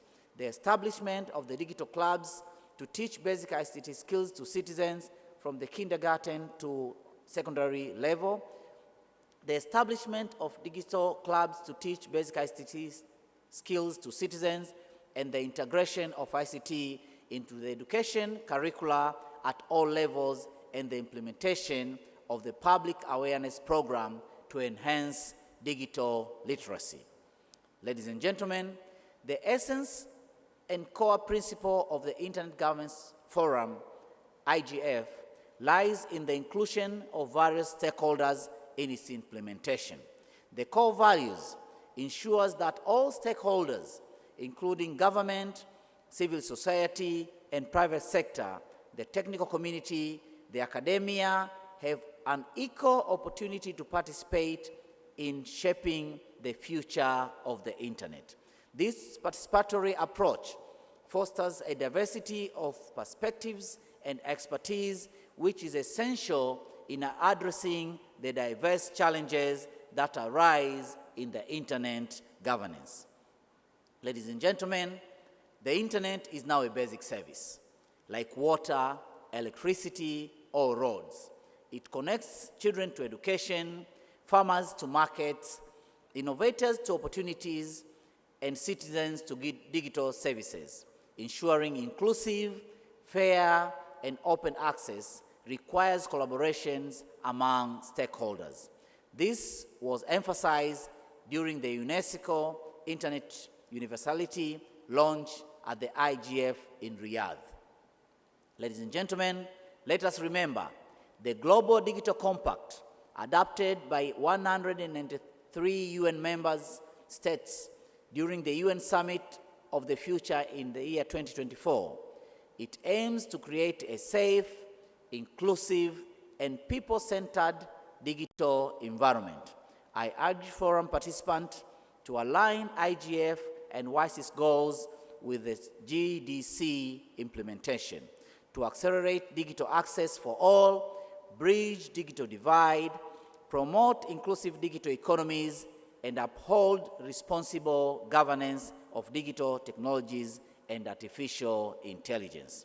Ladies and gentlemen, to advance AI governance in Tanzania, I have been informed that UNESCO will present the assessment report on Tanzania AI readiness, which the UNESCO representative has already handed over to me.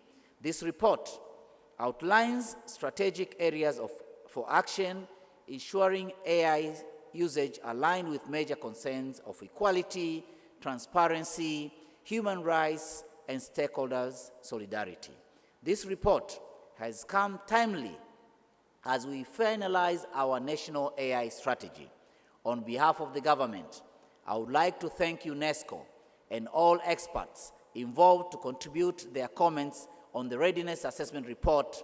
With this initiative, I encourage other countries to conduct similar assessment as recommended in the Africa AI Declaration of April 2025. Asanteni sana, UNESCO. Ladies and gentlemen, I also remind you to uphold the discussion on the African Union Declaration on Internet Governance and Digital Economy adopted at the 30th Ordinary Session of the AU Assembly in Addis Ababa, Ethiopia on 2018. I reaffirm inclusive participation. I reaffirm inclusive stakeholder engagement based on the Tunis Agenda, which emphasizes participation, transparency, cultural and gender sensitivity, and recognition of diverse stakeholders' role. Ladies and gentlemen, in conclusion, over the years, we have seen this Internet Governance Forum as a very important part of monitoring and ensuring the development of the Internet for all in a transparent and equitable manner. This is reflected in its activities that include various stakeholders, including young people. As I've been told, they've been here having a forum yesterday, to gain knowledge through a special internet school that is held at each meeting. Therefore, I propose to continue this important platform for the future of the internet society that we want. Ladies and gentlemen, let me take this opportunity to congratulate the organizers of the recently concluded African School of the Cyber Governance with participation from member states. The School of Cyber Governance has been a hub of knowledge for our youth in building a knowledgeable and informed society. To young innovators, young policymakers, and digital native youth, your voice is vital in this era of digital transformation. Your creativity is essential, and this platform should be used as a catalyst for bold ideas and meaningful actions, both for your personal growth and for the benefit of our nations. Ladies and gentlemen, I urge and encourage you to ensure that Africa's voice remains strong and unified as we approach the WISES Plus 20 review and the development of the Global Digital Compact. It is important to engage in deep discussions about Africa's digital future so that we can stand together and ensure that all African priorities, those that drive social and economic development in our countries, are included and acted upon in the United Nations deliberations. Ladies and gentlemen, once again, I would like to thank and congratulate the management of the Ministry of Communication and Information Technology of the United Republic of Tanzania, the African Union, the United Nations Economic Commission for Africa, the UN Department of Economic and Social Affairs, and the IGF Secretariat, the MAG, and the Organizing Committee, the School of Internet Governance, the civil society, our youth, and all partners for organizing this forum and keeping this platform active and impactful. Hongereni sana.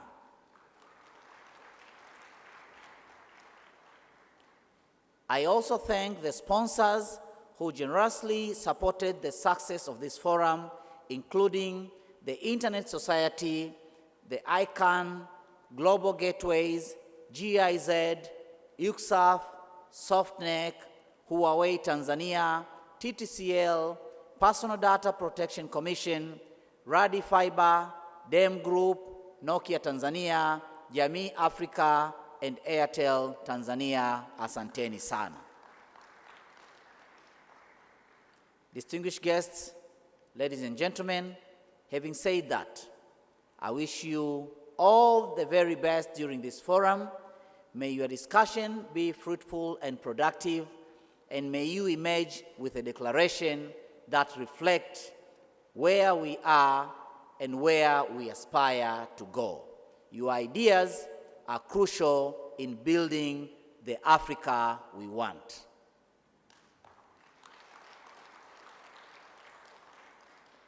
With that, I now officially declare the 14th Africa Internet Governance Forum officially opened.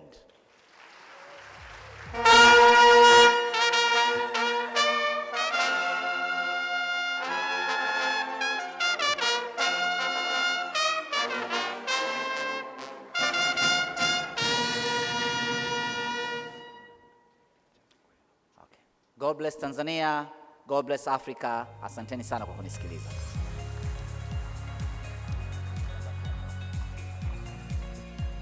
Distinguished delegates, may I request you to kindly take your seats. May I request the members of the high table to kindly join honorable guest of honor for a group photo session.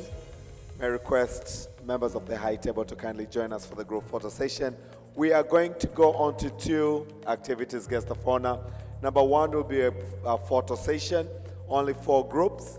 Number 2, guest of honor will be cutting of the cake as we commemorate the 20th anniversary of AfIGF.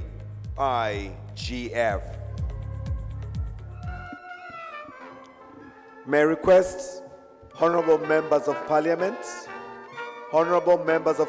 to come for the first photo session. Honorable members of parliament, please join us for the first photo session.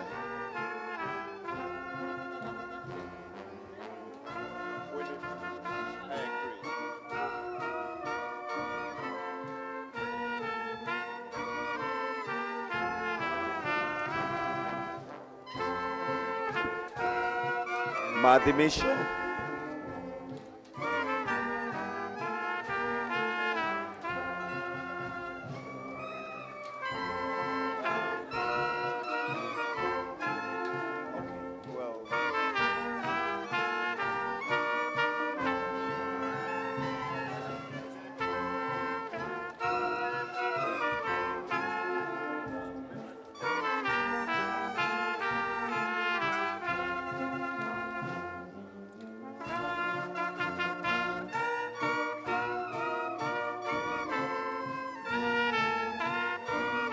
Thank you very much. Can I call to the stage the partners, the sponsors and partners, ISOC, ICANN, GIZ, European Union, German Cooperation, UCSAF, Huawei, all the sponsors and partners. Members of the high table, please remain on the stage. Honorable ministers, please remain on the stage. Honorable ministers, kindly remain on the stage.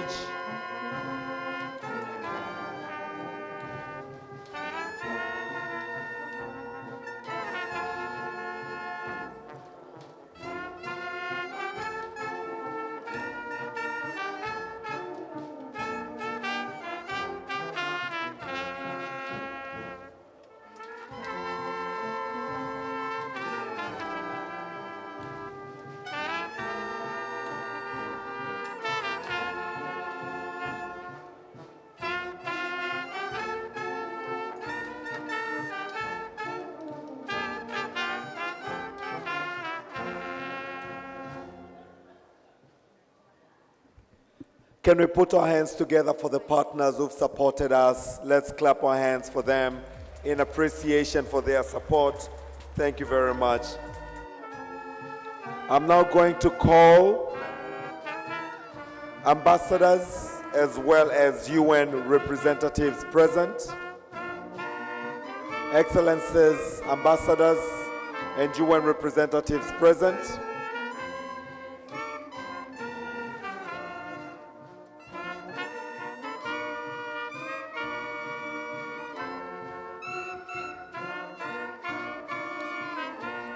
Thank you so much. The final photo, last but one, will have the committee, including the MAG Secretariat. Committee, including the MAG Secretariat. Committee and the MAG Secretariat. Multi-Stakeholders Advisory Group.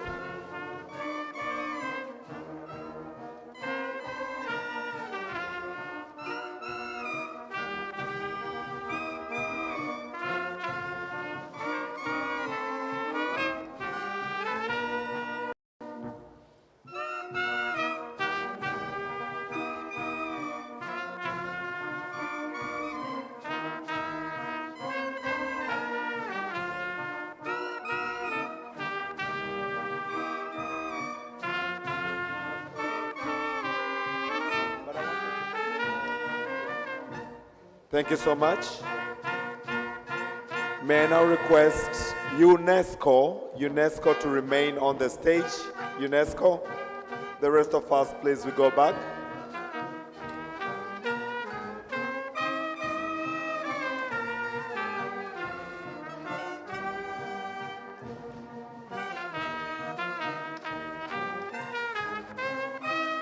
May I request the committee to unveil the cake.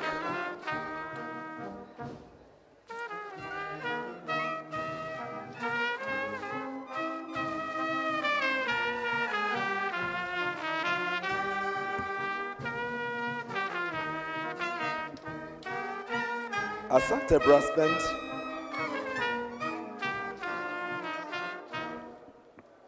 Ladies and gentlemen, Africa Internet Governance Forum is commemorating its 20th birthday or 20th anniversary.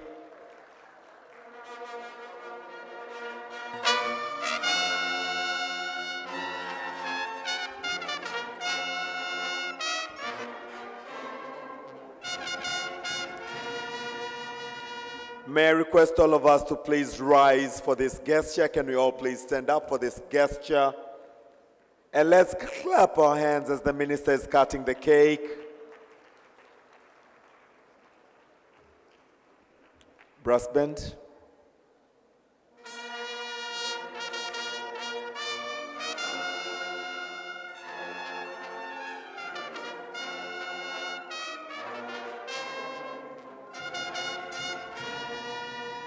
Another big round of applause, a big round of applause. Congratulations. Honorable Minister and the ministers will have a share of the cake. Can we all please be seated? Can we all kindly take our seats back? The ministers will have their shares of cake to represent all the countries in Africa present. And then on behalf of the Secretariat, we have our very own Soreen.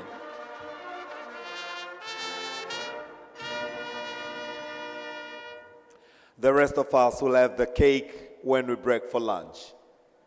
Asante, asante sana.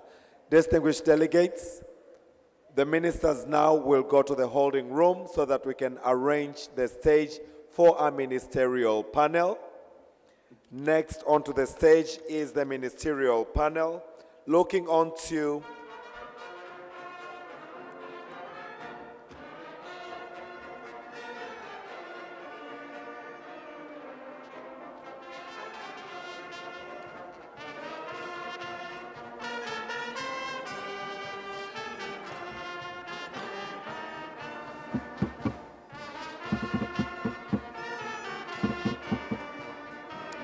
Can I have the setup?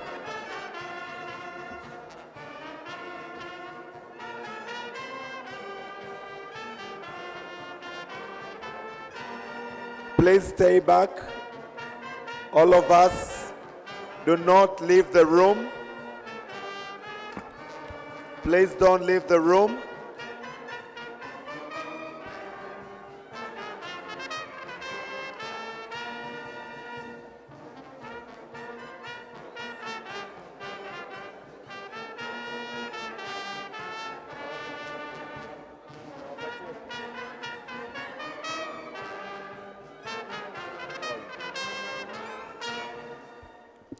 Delegates, what is coming up next is the ministerial roundtable.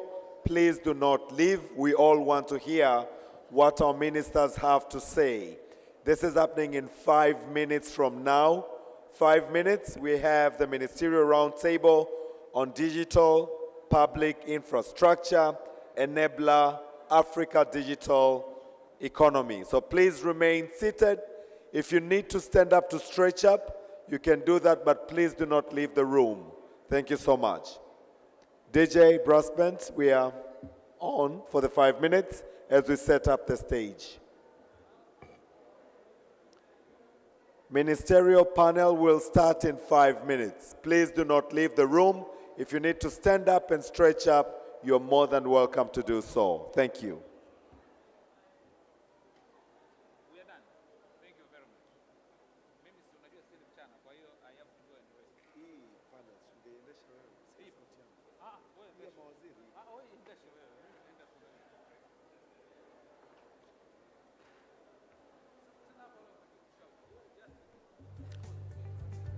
Maadhimisho, tunaomba tutoe the podiums on the stage.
Delegates, please take your seats now. Delegates, please take your seats now as I bring the ministers back for a ministerial panel. Moses, Dr. Moses Nkundwe.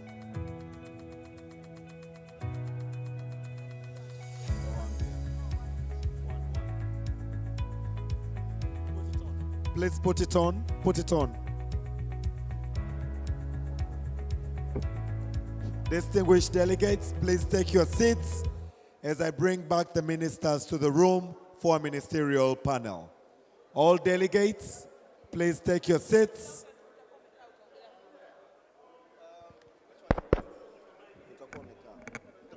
May I request all the delegates to take your seats as I bring back the ministers for a ministerial panel. Please all take your seats.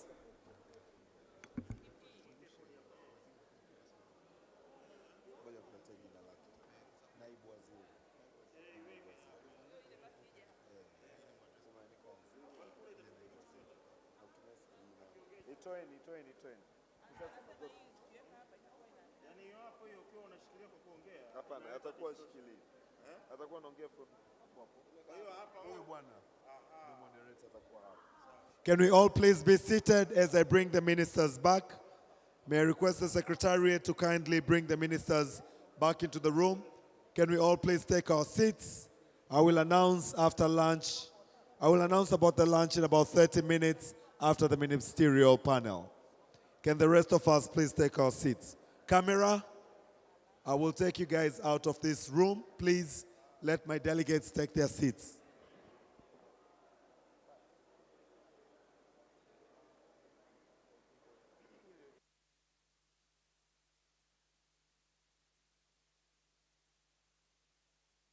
Can I request everyone standing to please take your seat? Everyone standing, kindly take your seats.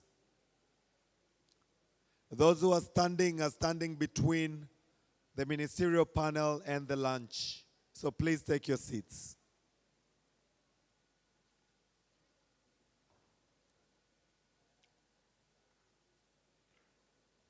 Nikuombe sasa walete mawaziri. Katibu mkuu.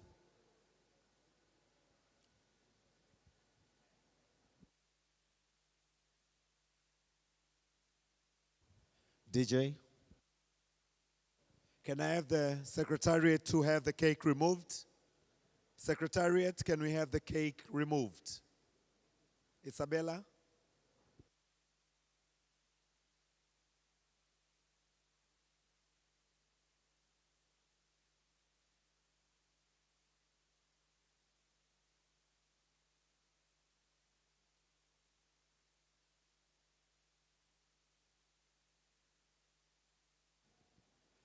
Those still standing, can you please take your seats? I'm seeing a bunch of us still standing. Naomba tuketi.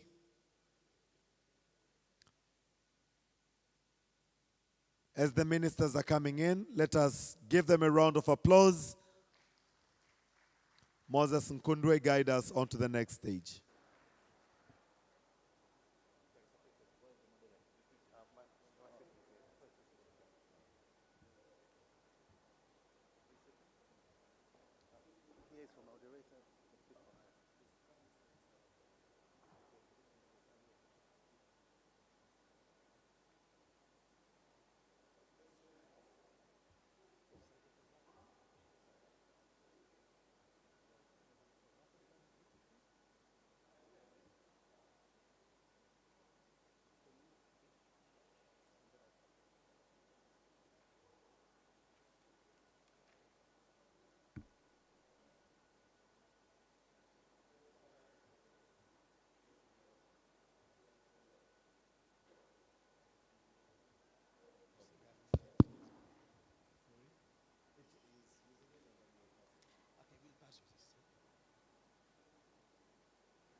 Good afternoon. Now we are going to start our high-level panel. on digital public infrastructure. Why this panel is important for Africa? As you know, digital public infrastructure encompasses digital ID system, financial service, and data exchange platform. These are the key foundation of digital public infrastructure. All daily application we are doing on digital, using mobile phone, using mobile wallet, calling is based on the digital public infrastructure. For Africa, we can build from our digital public infrastructure. Why? As of today, we have 85% of African countries they have their national ID system, not digital ID, national ID system. And 70% use biometric. From there, we can build a solid and robust digital ID. We are going to navigate in several use cases. In Gambia, we have seen during the opening ceremony the progress. In Tanzania, we have a very good example. We can discuss on this today. And also, Rwanda can be a good example. We need further to harmonize all infrastructure policy. It is very important to, at the policy level, we can have this harmonization because we are going to implement this African free trade area. Also, access to essential service, like financial service. We need to bridge this gap between fintech and the bank service to make sure we have our fintech can play an important role in this digital public infrastructure service. Interoperability is a key now. In several countries, you can't send money, you can't exchange. Sometimes the exchange is within the country. From Tanzania to another country, sometimes it's difficult for another country to send another country because the issue of legislation and the issue of technology and interoperability system. And we are going to, in the PAP, the Pan-African payment system, now we have only 14 countries. We need this coordination, this collaboration, and to put in place a very good platform speaking each other. Why today? We are going to have a key player on digital public infrastructure across the continent. We are going to listen to them to know what progress have been made and to learn from their experience how we can put in place a solid and robust digital public structure that can account all issues relative to infrastructure, policy, interoperability system. And I have the pleasure to give the floor now to our moderator, Mr. Moses, to come and conduct this high-level session. Moses, you have the floor. Thank you very much, Dr. Maktasak, for that introduction of this powerful session of honorable ministers who are representing 5 countries in Africa. And I would like to start to just introduce the honorable ministers in the country that they are representing. We have an honorable minister from the Republic of Tanzania. There is a honorable minister from Republic of Chad who is going to present online. And there is a honorable minister from Republic of South Africa, a honorable minister from Republic of Gambia, and the honorable minister from Republic of Malawi. So we are 5 of us. We are going to discuss this very important topic of digital public infrastructure as an enabler of digital economy of Africa. So I'll follow the protocol of AU, of where I will start to ask questions based on the protocol, and basically I'll start with Honorable Jerry Slaa of United Republic of Tanzania. Samia Stack presents a unique integrated approach to national digital infrastructure. How single digital wallet will foster entrepreneurial activities in the continent, and how can Tanzania experience inform continent on interoperability framework?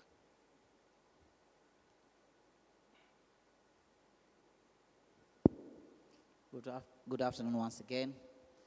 I'm sure we've watched the video of how the interoperability project, which include Jamii Stack, Jamii Malipo, and Jamii Data Exchange, operates in Tanzania. Now, on a digital wallet, what is a digital wallet? A digital wallet is just like a normal wallet where you keep your money, your credit cards, and your IDs. Now, a digital wallet is a unified, secure application where allows an individual to keep, store, send, receive, and manage his money or money based on a digital platform. And this is operated using the interoperability between the mobile payment, the data exchange to work together, and we create a trust, inclusion, and speedy operation of the systems. This model is an open and scalable, and can be used across Africa. And I've said this in a conference in Kigali, and I'm saying it again today, that African countries, they don't need to go on a traditional way because we are sovereign countries and each country want to do everything on its own. We can work together on platform like this, come with declarations where if you find one African country like the way Tanzania has been advanced on a system which can be interoperable and work across borders to African countries, we can exchange knowledge, we can work together and make sure the Samia Stack not only work in Tanzania, but it can work across border, it can work on unifying Africa on digital platform, and make sure as we're implementing Tanzania digital economy strategy, we can work on Africa's digital economy as one and unified effort. Thank you.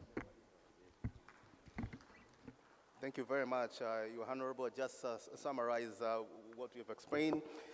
It's about universal digital wallet, how it can easy doing business, help to store the cash, and specifically the issue of financial inclusion, which is very important for our continent. And also you have re-emphasized that we are ready to share the knowledge with other African countries in the Samia Stack, which is concerning about digital ID, digital interoperability systems, and digital payment systems. So this is very nice intervention from you. I'm going to second question from a participant who is online, Honorable Bakar Michel, Republic of Chad. Given the security challenges and digital fragility facing the part of the Sahel, how can we design resilient DPI system that serve the citizen while mitigate cybersecurity risk and ensuring data sovereignty in conflict-prone regions?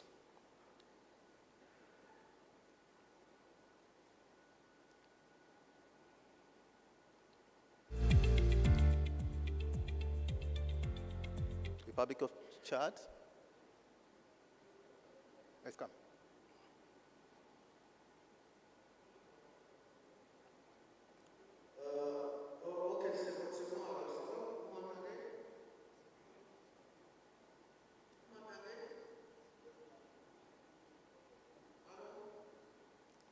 Hello? Hello?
bataille pour permettre à réaliser les collectivités. Qu'est-ce que le Tchad a réalisé? Nous avons le projet réalisé, c'est environ 3015 km. Le projet en cours de réalisation, 3900 km. Et nous avons eu les partenaires à nous accompagner, la Banque mondiale, la BAD, à travers le projet de transformation numérique, sans oublier aussi les partenaires qui sont dans les matériaux de fabrication qui nous accompagnent, tels que Huawei et d'autres, que nous tenons à les remercier. Alors, le problème qui se pose, c'est la passerelle vers l'international. Aujourd'hui, nous prenons notre collectivité à partir du Cameroun. Et lorsque le Cameroun est coupé, on a un blackout, on ne parle plus d'Internet. Nous avons la passerelle qui va vers le Cameroun qui est réalisée, mais qui se trouve qu'à un moment donné, il y a des coupures. Et ces coupures, lorsque le Tchad n'a pas cette traversée au niveau international, ça nous cause énormément de problèmes. Nous avons l'aspect, le projet de la DTS, c'est la transsaharienne, la dorsale transsaharienne qui passe vers le Niger, aujourd'hui qui se situe à une distance de 500 quelques kilomètres, 509 kilomètres. Aujourd'hui, les travaux sont avancés. Nous sommes en train d'avancer avec l'appui de la BAD et de l'Union européenne. Le Tchad a réalisé un projet à peu près 1000 quelques qui va vers le Soudan. Mais avec la guerre du Soudan, il se pose que notre correction, notre connectivité n'arrive pas au niveau international et on s'arrête juste à la frontière. Et là également, c'est des enjeux que nous devons y réfléchir. Lorsqu'il y a des accords entre deux pays et qu'il y a la guerre, est-ce qu'on peut couper ce pays? Il faut commencer déjà à réfléchir sur la gouvernance Internet au niveau international. C'est comme entre le Tchad et le Cameroun, un pays voisin avec qui nous avons de bonnes relations et des relations d'amitié et de fraternité, à travers notre projet Pipeline qui transfère les barils de pétrole vers le Cameroun. Nous avons la collectivité qui vient vers le Cameroun, mais s'il y a un problème, on a des accords, il faut appliquer les accords, parce que ça influence directement sur la population. Nous avons en cours le projet de Tchad-Libye, le projet de Tchad-Nigeria et le projet de Tchad-Égypte pour la connectivité, pour arrêt au niveau de la mer, au niveau international. Donc tous ces câbles sous-marins, lorsqu'ils traversent par le Tchad devient un hub de la TIC en Afrique, c'est-à-dire situant au centre de l'Afrique. Tous ces câbles, lorsque nous avons tous ces passerelles qui sont liés vers l'international, le Tchad deviendra incontestablement le hub de la TIC. C'est pourquoi nous pensons que dans le projet, les défis liés à la connectivité de la fibre optique dans les pays enclavés, qu'est-ce qui se passe vis-à-vis de ces défis? Premièrement, la dépendance vis-à-vis des pays voisins qui aboutissent forcément à la dégradation et la qualité des services de réseau, à un coût élevé des services, le monopole du marché, la bande passante internationale qui reste limitée. Parce que lorsque nous avons le SPRA qui est déjà accordé avec le Cameroun par exemple, et que le Cameroun n'arrive pas à nous donner la capacité supérieure à ce que nous demandons, il se pose un problème, parce que ça influence un peu sur l'indisponibilité du service et quelquefois c'est le blackout. Deuxièmement, il y a la vulnérabilité des infrastructures. Une coupure peut priver le pays d'Internet pendant des jours. Et aujourd'hui, l'Internet est devenu quelque chose d'essentiel qui fait partie des objectifs de développement durable auxquels nous avons simplement 5 mois pour les atteindre en année 2030. Mais on va se projeter, si on n'arrive pas, on se projettera sur l'agenda 2060 de l'Union africaine pour que tout le monde puisse avoir l'Internet à moindre coût et à un coût abordable. Cette fragilité impacte fortement l'économie, l'administration et la vie quotidienne lorsqu'il y a un blackout. Troisièmement, il y a l'insuffisance du maillage national. Un vaste territoire comme le Tchad, avec 1 284 000 km² pour vraiment donner l'accès à l'Internet à toute la population, il faut beaucoup de gymnastique. Puisque nous n'avons pas les gaz, nous produisons nos centrales thermiques avec le soleil, avec le gasoil. Qui dit gasoil dit coût exorbitant pour produire l'électricité.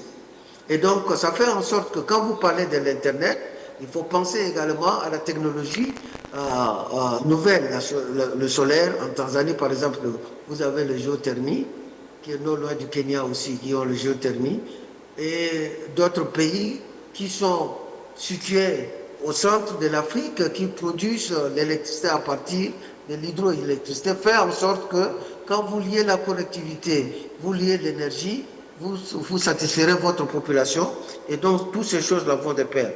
Il y a des défis techniques et énergétiques, comme je disais, le manque d'œuvres qualifiées de personnes pouvant assurer toutes nos infrastructures, la difficulté d'accès à certaines zones, et le Tchad très vaste.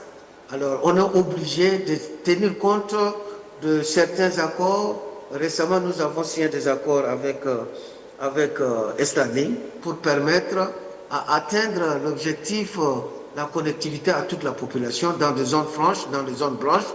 Il faut qu'il y ait des réseaux satellitaires qui peuvent permettre les gens à aller plus loin. Quatrièmement, nous avons le besoin de diversité des routes de connectivité. Le Tchad cherche à diversifier ses accès à la fibre optique vers l'Égypte, vers le Niger et le Nigeria, dont nous avons parlé également. Nous venons d'adopter le plan national de développement qui va être soumis au niveau de Dubaï, que le ministre d'État, le ministre en charge de l'économie, nous avons fait passer ça au Conseil des ministres. Ça fait en sorte que c'est des projets qui vont lancer le Tchad lorsque tous les investisseurs pourront nous accompagner pour réaliser tout ce projet-là. Maintenant, les outils pour améliorer la connectivité, qu'est-ce qu'il faut? Il nous faut premièrement une interconnexion régionale avec les pays voisins. Les pays enclavés doivent établir des liaisons de fibres optiques avec plusieurs voisins, avec un accès direct à des câbles sous-marins. Il faut enfin diversifier les routes et garantir la redondance du réseau. Récemment, je salue comment on appelle, je salue l'effort qui avait été fait entre le Tchad et le Cameroun, en signant des accords il y a cela 2 semaines quand nous étions au Cameroun, où le Cameroun et le Tchad se sont accordés à créer une redondance qui va quitter Nanambéré, Béré, Kakapol vers le Tchad et qui va aller vers Douba. Ça va créer une redondance jusqu'à Béché pour ceux qui connaissent un peu la carte d'Afrique. Et en cas de coupure, il y aura quelques millimètres de temps de latence pour que ça puisse arriver en Ndamela. Par exemple, le Tchad est relié au câble sous-marin SAT-3 via le Cameroun et SI via le Soudan.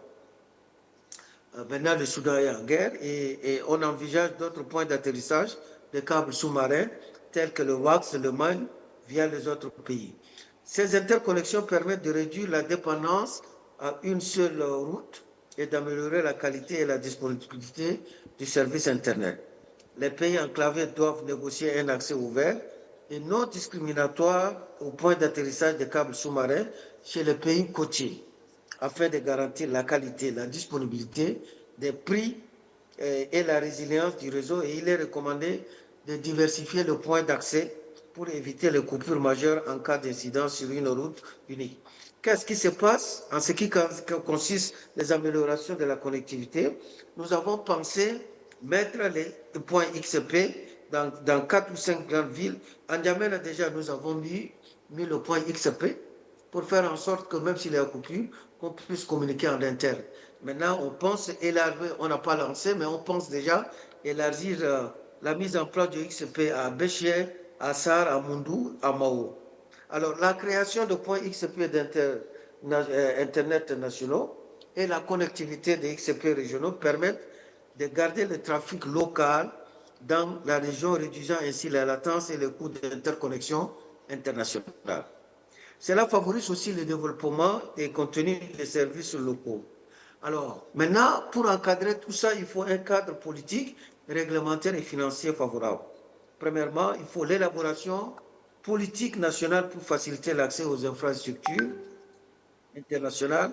et promouvoir la concurrence sur le marché de la fibre optique. Deuxièmement, il faut promouvoir des partenariats publics-privés pour le financement de la construction et la gestion des réseaux de fibre optique. Troisièmement, mise en œuvre des cadres réglementaires pour garantir l'accès ouvert aux infrastructures et encourager les investissements privés. Alors, pour ce faire, quelles sont les solutions technologiques complémentaires que nous pourrons adopter? C'est l'utilisation de technologies alternatives comme les Wi-Fi, longue distance, les réseaux radio point à point ou les satellites à faible coût pour compléter la fibre optique dans les zones où l'accès est très difficile.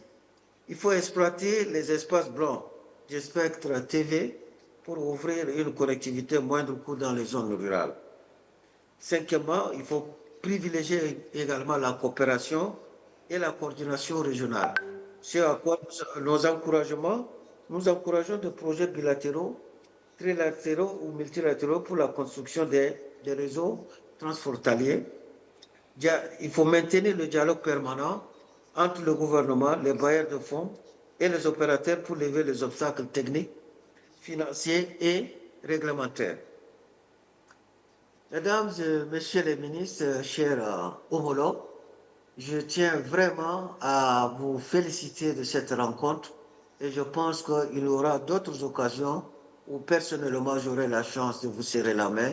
Je vous en remercie et vous transmets les salutations depuis le Tchad. Merci beaucoup. Thank you very much, Honorable Minister, for that articulate answers to our question. Just to summarize of what you have explained, you have articulated about the importance of partnership with regional countries that are surrounding your country and some of the challenges that you face. You have said that there is a partnership between Sudan, Cameroon. You have articulated about the design and resilience of DPI system and how it's going to work. The mitigation measure that you have put across, the government of infrastructure between the countries that they're supporting, surrounding your country, like Cameroon, you've said about Sudan, Nigeria, and things like that. And also the special program that you have with Egypt and Nigeria to connect Chad with the international submarine cable. And also you have talked about the redundancy of using satellites as another means of connecting with other countries. And you have articulated some of the challenges that your country is facing when it comes to connectivity. Now, I go to the Deputy Minister of Republic of South Africa. So the question is this. As one of Africa's digital economy leader, how is South Africa advancing cross-border DPI interoperability to support African continental free trade area? And what steps are needed to strengthen regional collaboration on standards and legal frameworks? Thank you very much, Mr. Facilitator. We do attach significance to the nature of the question, that of how are we advancing cross-border digital public infrastructure interoperability to support the AfTA. And of course, followed by the question of the step needed. What views do you want to share with you to start? Now, collaboration on standards and legal framework. The point I want to make, Mr. Facilitator, is that everything we're doing now in our country is headed in that direction. But to be in that direction and get there, there's work we are doing at the moment. We have adopted a digital transformation roadmap which focuses on digital public infrastructure. What excites us is that digital transformation roadmap has been adopted now, not as a departmental program. It's adopted as one of the key Vulindlela projects, unlocking the economy in the Office of the Presidency. Therefore, we are excited in the sense that we think that the mindset of our country, in as far as this is concerned, is in the right place. We believe, therefore, that once at home, the transformation roadmap integrators achieve the domestic interoperability, it puts us on course to actually answer the tough question you have put before us. We do want to underscore the importance of digital public infrastructure, especially when inclusively and transparently designed, that it has the capability to unlock efficiencies, accountability, and innovations at a scale. So it's a critical matter if we were to deal with the massive unemployment, poverty, and so on. We are saying with this, what this then means to us is that the continental perspective is that we can now share data, cross-border data flow, having agreed on the standard. And we want to make the point that our country has already adopted a data policy in cloud, which actually provides for cross-border data flow. We also want to share with this august house that as G20 presidency ensues in our country, we have placed an emphasis on this, and we are developing a toolkit to identify critical data needed and how to package it and how to regulate it. As such, it then a common sense that, or a no-brainer that a standard framework on privacy of personal data to ensure cybersecurity conditions becomes necessary. It's therefore important that to continue encouraging the adoption of common standards and legal framework for data protection and cybersecurity becomes a critical point. We want to take this opportunity to say to our data experts and software developers, they must help us to build institutional coordination and interoperable digital system which clearly define mandates and effective cross-border sectoral alignment. We do rely on young people and tech entrepreneurs who want to make this point to build this interoperable network system so that we can grow local expertise, address local challenges, and come out with local solutions, be it in digital ID, digital payment, network exchange, or applications, because we believe that we can do this with the African capabilities that are at our disposal. Mr. Facilitator, the digital transformation of South African government has unfolded over more than 2 decades, navigating various challenges whilst achieving notable progress. I've already said we've already adopted a roadmap which has got the following pillars: a digital identity, which is going to assist as we integrate to secure distantly access to services. Data exchange is an initiative number 2 of that roadmap strategy, which is to ensure that there's access to government services, policy making, and service delivery. The third pillar, which is about digital payment for cost-effective and ease of initiating transactions. The last pillar being a trusted digital channels for accessing government information. We talk up here, this pillar will deal with ensuring that an information is stored in a safe environment and where it is authenticated, where it can be trusted for use by stakeholders, private or public. The following key initiatives and projects have delivered impactful results, helping to shape our country as it evolves in the digital landscape. On the service access, platforms such as South African Revenue Services, for instance, e-filing, where people are able to do online tax return, and also the INATIS, the National Transport Information System, which keeps us up to date on the state of traffic in real time, the South African Social Security Agent's online grant applications, which make sure that people are able to actually apply online. Again, one of the successes which had an impactful bearing in our country has been the payment structure. South Africa's sophisticated national payment system now includes instant peer-to-peer payments through what we refer to as PayShap, and a range of government-to-person, which we commonly refer to as G2P payment options, alongside the upgrading of the government's financial accounting system in the integrated financial system.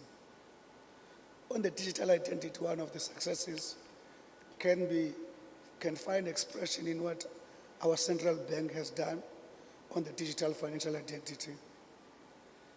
Again, as a country, again, in pursuit of the enabling, in demonstrating our appreciating of the DPI, I want to share with the House that just in the poor communities, we've been able to connect not less than 1.5 million households, which have got access to a gig of not more than 6 or 7 rand, and with an amount of about 209 rand a month, unlimited. We also have gone a long way to improve our border management situation by establishing an integrated system through what we refer to as Border Management Authority. This agency has enhanced its technological capacity for real-time information sharing within South Africa, the extent of its interoperability with regional and continental partners, which remains that part of regional integration. I want to make this point, is an area which we want to make the point that is still for further development. Currently, the agency has been able to ensure that organizations such as Interpol are our partners and stakeholders in assisting to enhance cross-border intelligence sharing, tracking transnational crime, promoting digital interoperability across border management systems. These partnerships support the agency's mandate to integrate with the international database, enabling timely alerts, shared watch lists, and real-time communication for coordinated enforcement across SADC region and beyond. With one organization already on board, more will be done to roll out data sharing across various organizations and member states. Mr. Program Facilitator, to answer the second dimension, how do you strengthen regional collaboration on standards and legal framework? The following steps need to be taken by state parties in our view: the sharing of best practices and establishment of cross-border regulatory coordination mechanisms, alignment with international standards for privacy, security, and digital commerce, encouraging the adoption of common standard and legal framework for data protection and cybersecurity, promoting institutional coordination on interoperable digital system with clearly defined mandates and effective cross-sectoral alignment, leveraging multilateral platforms such as AU and SADC to run joint pilot projects, and growing localized solutions that harness youth talent.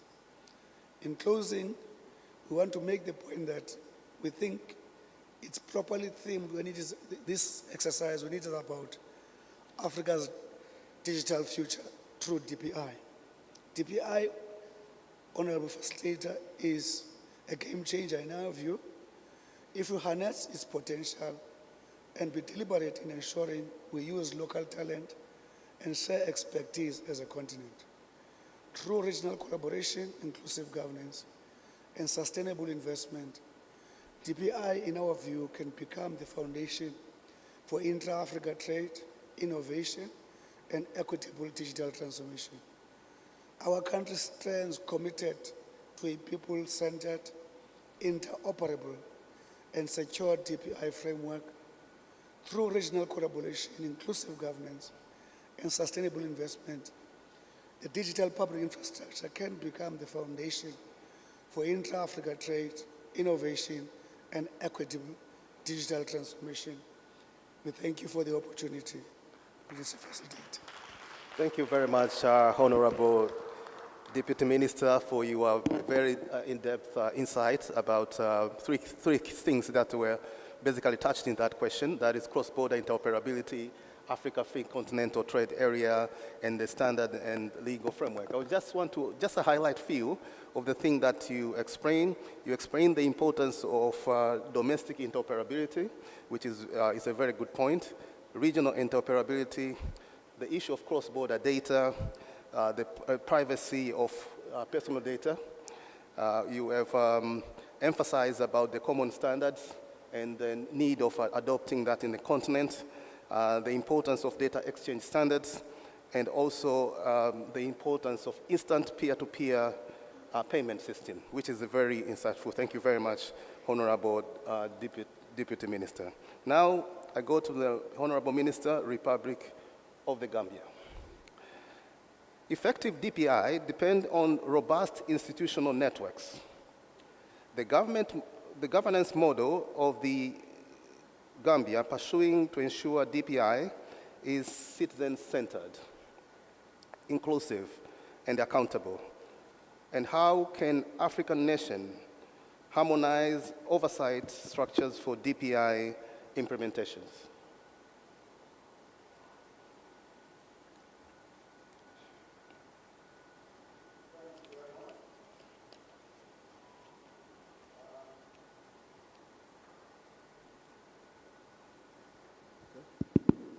Thank you so much. Honorable Ministers, let me first start by extending the special greetings from His Excellency, the President of the Republic of the Gambia, to Her Excellency, Dr. Samir Suluhu, of the Federal Republic of Tanzania, through you, Honorable Minister. And we are very grateful to be invited to be part of this very special event. As I make attempts to answer this question relating to what we do in the Gambia, let me first make a very simple observation. And I think if I do not do it, I wouldn't be doing the right thing to myself. I remember the last time I visited Tanzania, that must be in 2017, 2018. And when I arrived just a few days ago, let me be very clear, I didn't recognize the airport. But to much of my surprise is what I found when I started entering the city, up to the hotel room, and up to here, what we have discovered outside when we are looking at some of the progresses that Tanzania really has been registering.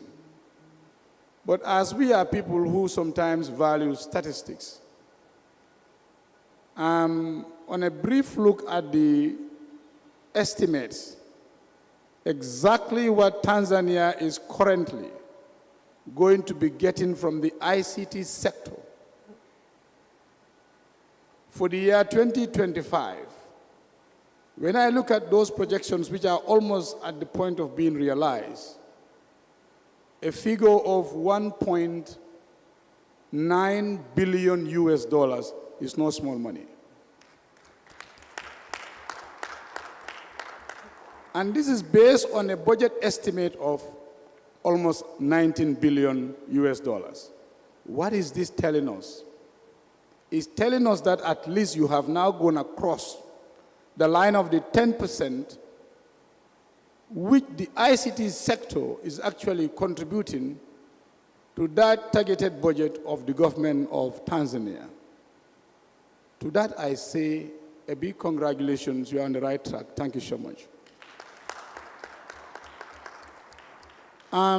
Yes, indeed, the Gambia is a very small country. You can't even compare it in terms of population to Dar es Salaam, this beautiful city. But, of course, in terms of internet, in terms of ICT growth, rather the infrastructure down there that we have, on the basis of which we are building and recognizing the importance of digital public infrastructure, we are currently focusing on digital identity, blockchain technology, and in the need to improve broadband connectivity. Our objective is to actually modernize the operations of the government through an e-government framework or system that we are putting in place. And it's just more of a creation of a digital ecosystem, like he said, which is inclusive and citizen-centric. As I speak today, my team back home is just concluding on a second phase contract for the implementation of our digital ID system. We are already done with the foundational part, which is the ECRV project that we have in the country. Like I said, for that digital transformation and economic growth, the government is focusing on the development of this digital ID system, which, not to my surprise, but with what I saw in what Tanzania has so far achieved, is focusing on the identity itself, the number, the system we intend to put in place, and of course, the data itself, the data center, which would serve as the source of almost everything. But as we are pushing through this, we realize that internally, there are a lot of things that we need to do. The first issue is almost harmonization of almost everything across the government layer. You will realize that different government agencies and departments are using different standards. You need to really make sure that they are all on board using the same standard. You realize that as you want to do that, you come across the question of capacity challenges. And then that must be addressed because you need to succeed in getting where you want to go. But how serious are we as a country in making sure that we realize these projections we have really identified for ourselves? We are serious because we realize that by 2022, when we started going all out for ICT, all out for online activities, and all out to make sure that we actually have the right digital public infrastructure in place, as at that time, the government was collecting, in terms of collectibles from the sector concerned, nothing more than 10 billion of our money. $10 billion is of our money. Exchange rate of about maybe 65, 72 US dollars. So when we started implementing that, 2024, 2 years after, we realized that actually having this system in place, the collectibles increased from 10 billion of our money to 20.8 billion of our money within 2 years. That speaks in volumes. Then we realized that really, if our sector today, the ICT sector, based on this infrastructure we've been building, can actually account for 20% of government's annual collectibles. And we feel the potential is still there because what we are collecting is still less than half of what we should be collecting. So the seriousness is definitely down there. But of course, we have challenges now. Challenges to that inclusiveness. We have the external and we have the internal.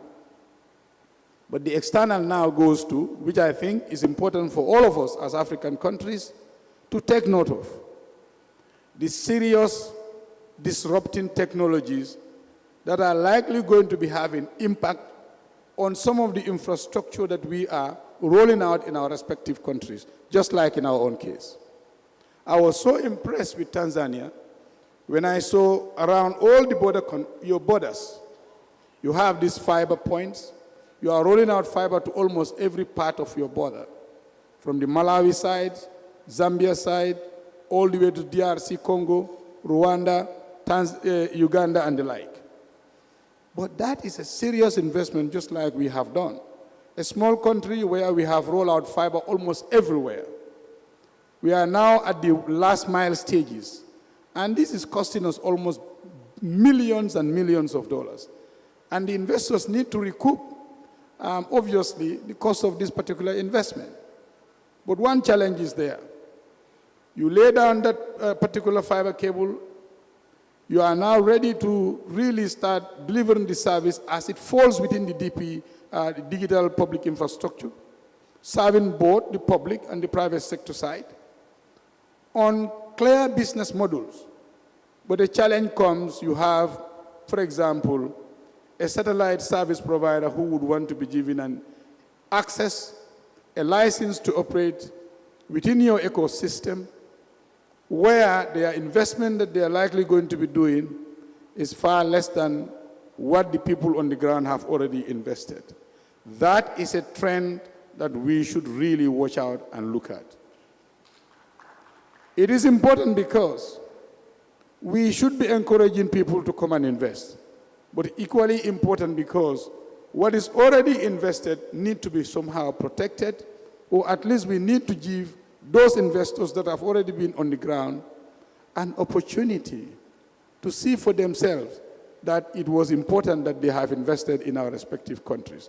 So yes, I think it's important externally. As African countries, we need to be ready to have a clear policy direction towards disruptive technologies. We cannot stop it, but we need to be ready for them as we encourage, not protect, but as we encourage investment in our respective countries. The second issue we realize is the issue of standards. I'm so happy with the solution that you have in Tanzania here. When I was listening to the whole system, how it was rolled out in Tanzania, the Jamaa, I don't know how you call it, the stack, and I realized that it is developed to be rolled out in the whole of Africa. But there are two issues down there that really we should all be preparing for. And the first issue is the issue of standards, just like my colleague mentioned. Those standards are key. If the standards are not such that it could be applied and be usable or use any part in Africa, that would be a drag on the possible progress or your projections that you have for the system. That is first standard. Second one is the language, the content. I think it's very key because as we roll out, we want that content to be universal. We want it to be such that anywhere in Africa you could use it. We are looking at such standards in the country, in the Gambia, but of course there is a remedy for it. We are aware of the strategic document issued by the African Union as far as digital identity is concerned. So that strategic document could serve as a guide, but of course, many African countries are applying it differently. You look for outsiders to come and develop for you, or you look within where you can develop it by yourselves. And I'm so happy that Tanzania was able to do it by itself. And then through that, you could control exactly the narratives and its usage. And of course, you limit the cost of maintaining that particular system that you have. That is a direction that we are equally looking at as to how to go about it. So we make sure that people who would be called upon to develop it in our country are either local or African-based. It's not outside Africa. It's not because we don't want companies from Africa, but we just want to make sure that at a certain point we have some degree of control, and we also have control over the cost of its maintenance and operations in our respective countries, especially in the Gambia. Lastly, let me say, and I want to say this very clearly once again, the issue of harmonization is key if we really want to succeed. Because I want to be a citizen of Africa who, when I travel to Tanzania, I use one single card. I don't stand on the queue. If I travel to Kenya, I want to use the same single card. If I travel to Morocco or Senegal, I want to use the same single card. And if I travel to the Republic of South Africa or Mozambique or Chad, I want to use the same single card. But then now, let us look at ourselves seriously. In terms of legislations, in terms of policies, in terms of regulations, even the regulatory frameworks, how harmonized, how unified are we? What are our approaches looking at?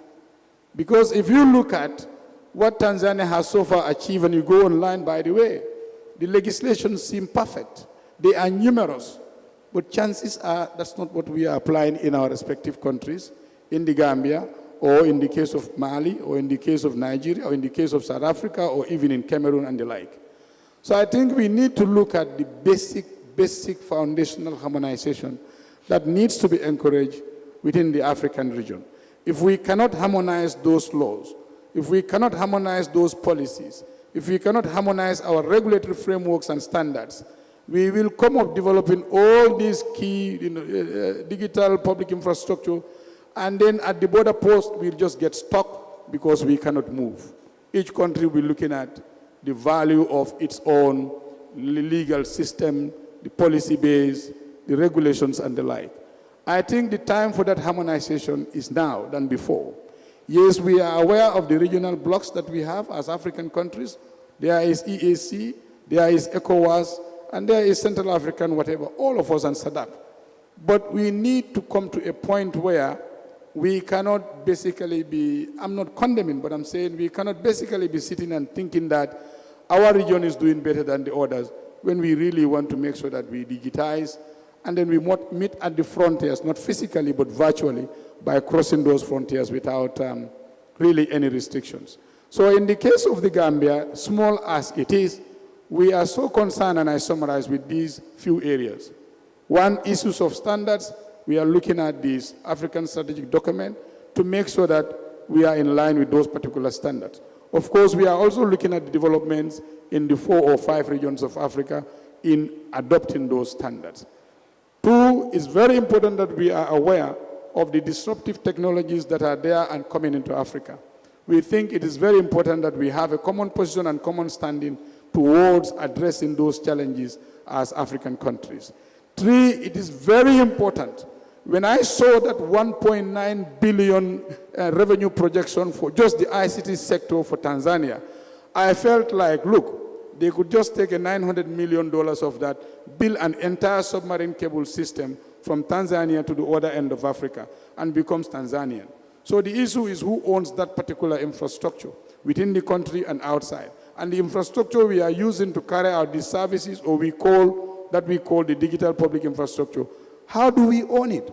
Who owns it? Who maintains it? And who controls it? We are a bit sensitive to those things, and we think it is important we give emphasis to them as we move on with this digitization, developing the digital public infrastructure. It is not an ending or a never-ending exercise. It has to happen in continuing because technology changes. But fundamentally, it's important we recognize that as we go through those technological changes, we adjust accordingly, and adjustment has to be an African approach. It cannot be one country or the other. We are too many, and we need to be one. Thank you so much for the question. Thank you. Thank you very much, Honorable Minister, for your insightful answer. I'll just summarize about the key points that you're talking about. One is a harmonization of the common DPI in Africa, which is a very good point. The issue of language, so that we'll be able to create DPI, which is citizen-centered and inclusive. You have shown the focus of your country that has to do with adherence to the disruptive technologies which are going to bring public good in our continent. You have articulated the benefits of the DPI, especially in the area of revenue collection. You have re-emphasized about the adherence to standards. You have shown that building digital ecosystem is bringing benefit to the country.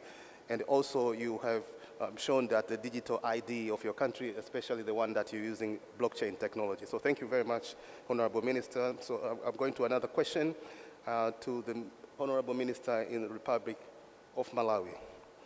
How is Malawi fostering local ownership of DPI across ministries, communities, and sectors? And what lesson can be shared on building whole of government and whole of society approach to DPI rollout in resource-constrained settings? Thank you very much. Greetings to all of you.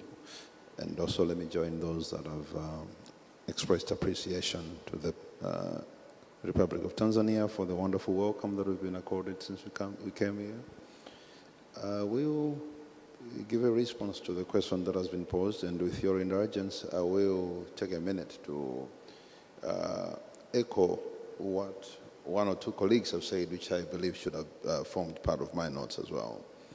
Malawi is positioning digital public infrastructure as a major technical solution. Our DPI strategy is rooted in sovereignty, interoperability, and local stewardship. The Malawi government is ensuring DPI investments align with national development priorities, particularly the Malawi 2063. And DPI governance is cross-sectoral, the way we're looking at it in Malawi, and we are building institutional frameworks that involve all ministries, departments, and agencies through frameworks like the Malawi Digital Economy Strategy. We're ensuring that each ministry co-owns and co-shapes DPI priorities. We are integrating community voices through digital literacy campaigns tailored to rural populations. DPI use cases such as the digital IDs, where we have now registered 12.5 million of the adult population, and we have also registered 3.5 million of childbirths. Mobile payments and e-agriculture platforms are now being localized so that communities not only use them but also inform how they evolve. A focus on open governance and data protection is ensuring that DPI serves Malawians first. Policy frameworks are also being updated to ensure long-term sustainability with national funding mechanisms and local capacity development at the center. Now, lessons that we keep learning on alignment of DPI with national development visions. Malawi's DPI implementation is embedded in our long-term vision, Malawi 2063, and its 10-year implementation plan, positioning DPI not only as a standalone tech agenda, but as an enabler of health, education, governance, and economic transformation.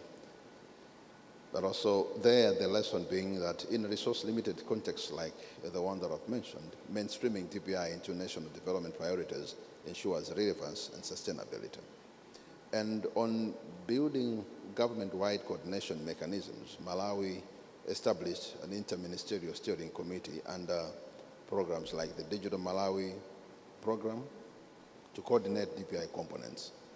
These included ministries of health, education, local government, finance, and ICT, promoting a shared sense of ownership and responsibility. There, the lesson is that even in low resource settings, but institutionalizing coordination structures can multiply impact without multiplying the cost. And leveraging and strengthening local capacity, we are investing in upscaling civil service, local developers and public university partnerships to build and maintain DPI systems.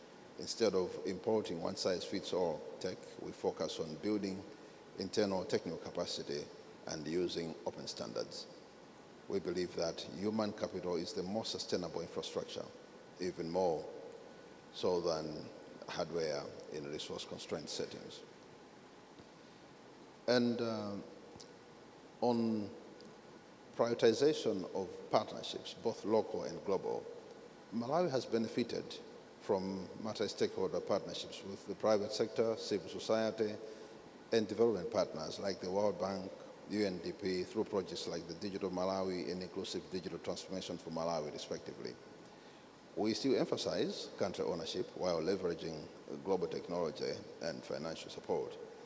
And we believe that DPI succeeds when local priorities guide external support, not the other way around. That said, allow me, Mr. Moderator, to echo sentiments that have come out, to begin with from the Honorable Minister from Gambia, but also partly it did come out from the Honorable Minister from Chad when he made his presentation. We have heard success stories from Tanzania, success stories from the Gambia, South Africa, but you find something coming out in more like a common fashion from the Minister of Chad, and it will also come out from me. The issue of connectivity remains the basis for everything digital. If a country is not connected, that country is not part, or a community, if a community is not connected, that community is not part of the digital transformation agenda, and it can never be part of the digital transformation agenda. The Honorable Minister from Chad did mention of the connection gaps that they do have because of trying to obtain bandwidth from other countries that are sea-facing. The same situation would be the case of Malawi and other 16 African countries that are landlocked. If these countries are not connected in an affordable manner, the talk about digitalizing Africa will be Africa minus those 16 countries or their communities. We will talk, we will have discussions, we will have deliberations, we will have declarations, but if we do not have decisions made, then the conversation about digital Africa will be a mere talk for other countries. The Honorable Minister from Gambia did touch on the need for us to have one voice when it comes to our technology journey, where other disruptive technologies are being looked at as disruptive in the countries where infrastructure has been laid by other investors in the fiber section. But where there is a country that has not even laid a reliable fiber connectivity, their eyes will be thrown towards alternative technologies like satellite technology. How do we still find countries that are not connected to the fiber or that are not connected to the undersea cables? It is the issue of infrastructure sharing or passage provision for those countries that are landlocked to access the undersea cables. Many thanks to my brother here and the Republic of Tanzania, Her Excellency the President and my President in Malawi, that Malawi now we can access bandwidth from the undersea cables through an agreement with TTCL in Tanzania and EXCOM in Malawi. But if it is not for these kind of agreements, then those countries that are landlocked are left out. And we cannot leave out over 300 million population. We all need to be reliably connected in an affordable manner. The other issue is that of energy. It's not part of this discussion, yes, but I know that we do come. I was here 3 weeks ago myself for the e-Learning Africa Summit. You'll see that the challenges that all of us are raising in different fora are the same. When it comes to e-learning, you talk connectivity. When it comes to cybersecurity, you talk connectivity. When you talk Internet of Things, we talk connectivity. Here we are talking about DPI. If there is no connectivity, all these discussions will not have a landing pad, will not have a launching pad. So my call to my fellow ministers, our members of parliament, as Africa, let us begin to have a conversation for Africa, where the entirety of Africa is connected. You hear good stories about Tanzania, good stories about the Gambia, good stories about South Africa. What else do you expect to hear? We should hear good stories because these countries are sea-facing, the cables are landing at their doorstep. You can't expect to hear the same story about Malawi without an extra effort, about Zambia without an extra effort, about Zimbabwe without an extra effort. So my call to the policymakers, my call to the political leaders, let us begin to have a conversation about connecting Africa. Once Africa is entirely connected, I know we are sovereign states and we have our priorities, but connectivity, internet is now becoming a human right. Everyone must be connected. So after we have discussed all these, let's go towards making decisions that we must rally behind, take them to our presidents and say we want a connected Africa. Where should another Cyclone Freddy hit? Should another tsunami hit? Should another COVID, God forbid, hit? Every African child must remain in school. Because when COVID hit us, other children in other countries were still continuing their education. But a child in Africa was not in school. A child in Malawi was not in school. Should that kind of catastrophe hit again, our children must all remain in school. All of us must be able to access health services online. Only then shall we say this agenda, the digital transformation of Africa, is indeed a conversation for all the African countries. Thank you very much. Thank you very much, Honorable Minister, for that answer. I just want to summarize what you have said.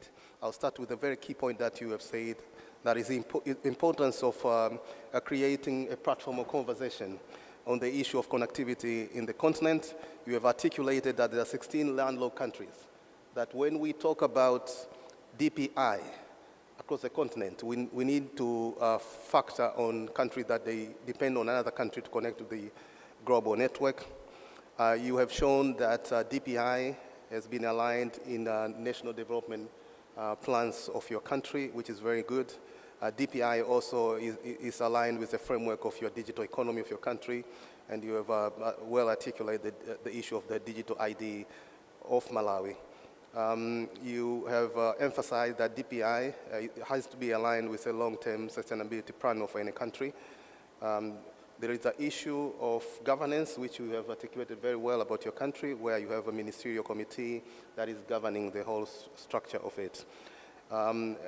You have well said about the importance of partnership with the development partners so that we can accelerate adoption of the DPI in the continent. So, Honorable Minister, thank you very much for those points. So I just want to give you a chance for closing remarks. And in these closing remarks, I have an answer, so everyone will just provide, I have a question so that everybody will provide the answer to this. What model of domestic investment, the role of the minister, and DPI governance that uphold trust and accountability when it comes to DPI? So I'll start with the same protocol of AU. I'll start with Honorable Jerry Sla of United Republic of Tanzania. Thank you once again, and I hope we have exhausted most of the points on the presentation. And on closing remarks, I think the best model to implement the DPI is due to the sensitivity and the huge investment on the core layers of the ID and the exchange. They should operate on a PPP arrangement where the government will work on the core layers of the ID and the data exchange, and let the private sector, the startup, the fintech, to operate on the operative side of the DPI. I think that way, and on the current situation where the government is emphasized to work with the private sector, it will result on a more favorable model which can bring inclusivity, as I've said in my opening speech, that every approach we are taking should be inclusive, whereby all stakeholders should feel that they're participating in the process, and that's how I would suggest on a PPP process. But also, on my closing remarks, I would like also to emphasize on all ministers here, as the Minister of Gambia and Minister of Malawi have emphasized, to work and provide a political will, not only to our technocrats in our ministries, but also to our governments, to find a way to work together in setting the standards and the system which can be interoperable between across borders in our countries, but also to work together with our colleagues who are linked, so that whatever we implement in our countries should be in such a way it connects Africa together. Thank you so much once again for the beautiful panel discussion. Thank you very much, Honorable Minister. Now I go to the Honorable Minister in the Republic of Chad. The same question, that what's the model of domestic investment, the role of the minister and DPI governance that will build on trust and accountability when it comes to DPI?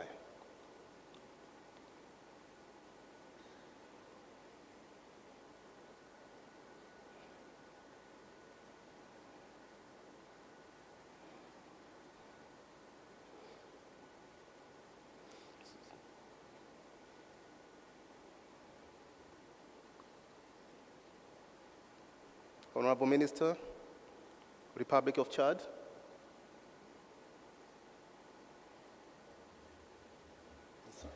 So while we are waiting for Honorable Minister of Republic of Chad, I would like to pose the same question to Honorable Minister, Deputy Minister of Republic of South Africa. Thank you. I think maybe one would want to conclude in this manner. I think I would have grossly misrepresented my country if I did not appreciate the hospitality by yourself, Minister Sela, and your team, and the beautiful initiatives that you've taken us through, which are quite very insightful as we go back home. I think when it comes to infrastructure, in particular the DPI, what is urgent is that the entire continent needs to be connected. That is long overdue. But of course, it depends a lot on the initiatives that different states take. But however, in the modern era, one of the critical issues is I dream of a moment in Africa when all schools are connected. Because when all schools are connected, it means the poorest kid have got access to internet. But that would be productive if UMC applies. It's not just an access, it's meaningful in the sense that their parents and kids are empowered to make productive use of the internet. But in terms of resources, because it has become very clear that our fiscal space across the continent are not as great as we would want them to be. So the issue of private sector coming in with clear obligations, which is some of the things we have done in our country, that the mobile corporations, we've actually attached obligations to them, in particular, which was a condition of accessing the spectrum. What am I trying to speak about is that we need to give primacy to connectivity, and anyone who wants to invest in our country, his primary commitment must be the connectivity of the country, so that as they make business and profit, they must be shared between improving the economic value of the African countries. So I'm saying blended finances, very innovative, But our focus is that all being connected. Here's my closing point is that the digital economic framework will not advance if it's always not thought in a comprehensive way. The foundational infrastructure, innovations, the element of solution-seeking sectors, and at all material terms being measured on the impact it's making on ordinary people. Thank you very much. Thank you very much, Honorable Deputy Minister. Now I go to the Honorable Minister of the Republic of the Gambia. So I pose the same type of a question. It's talking about domestic investment, the role of the minister, and the governance structure that uphold trust and accountability when it comes to DPI. Thank you very much. In fact, that's what we are currently doing back in the Gambia. As I said, possibly by next week we are signing that agreement. So basically, looking at the ecosystem at the domestic level, it definitely needs to be a PPP model, because who are the stakeholders that are interested in this DPI, digital public infrastructure? It's both the public side as the government side and that of the private sector side. So what we are doing is we make sure that we create a framework, an implementing framework where the government is really leading and the private sector members are down there.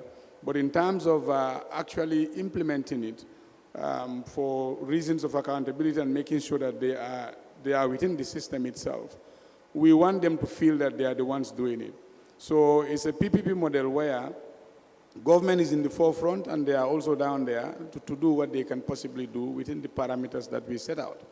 But let me also say this as a very short closing remark. Look, I will take the best example of Tanzania as our host country, and it's a beautiful country, and it's a country of almost 65 or over 65 million people. Imagine a situation when Tanzania today wants to make sure that almost everything goes online. Your economy starts shifting from the conventional part to the online activity, everything going online. Should that not concern the government and the people of Tanzania, including the private sector? The easy return on investment for them. Now, how do you entice them? So in effect, what I just want to say is this.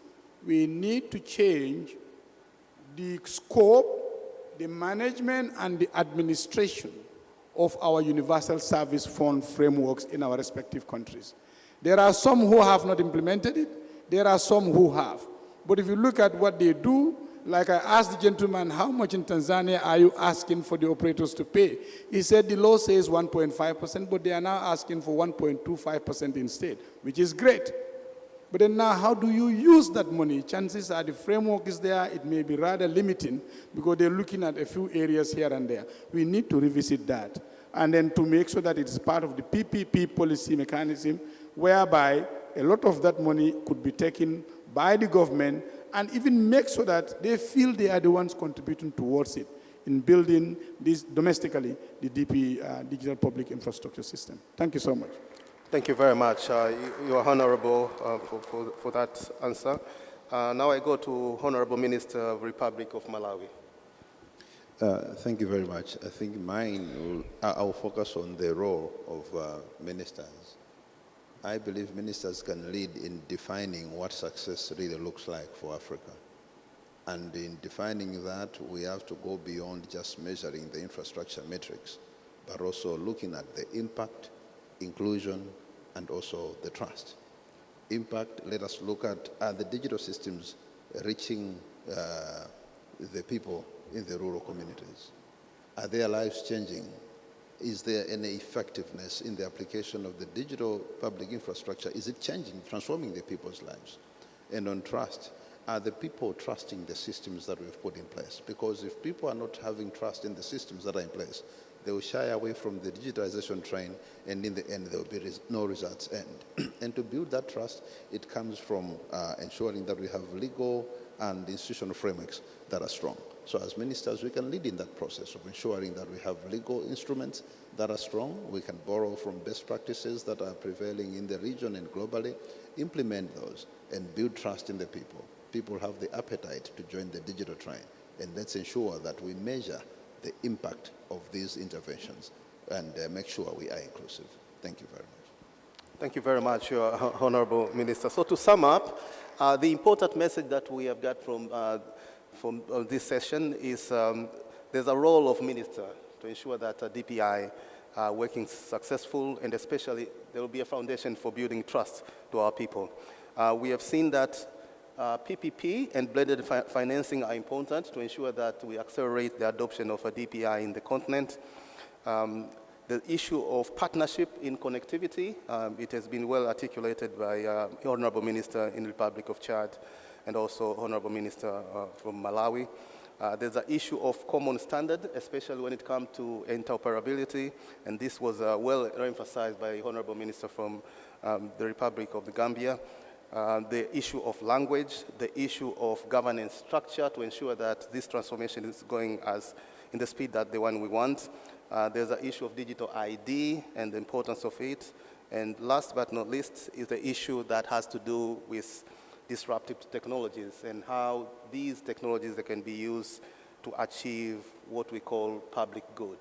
So with this, I want to thank all the honorable ministers for your insightful discussion and a great point that we are going to take it as a point that will guide us in the continent so that we'll be able to create African digital public infrastructure that is going to build on the African free continental trade areas. So with that, I thank you very much. Oh, okay. I've been told that Honorable Minister of Chad is online, so I'd like to give him a chance so that he can answer the question.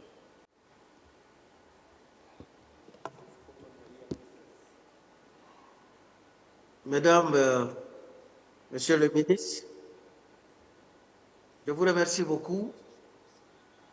J'ai suivi avec beaucoup d'attention toutes les questions qui ont été posées. Je voudrais d'abord saluer l'esprit de la présidente Samia Solubu, de la Tanzanie, qui a développé une stratégie assez extraordinaire et que les autres pays africains doivent peut-être suivre. Vous savez que la Tanzanie est un modèle pour nous les autres, qui avaient étudié vers les années 60, 70, 80.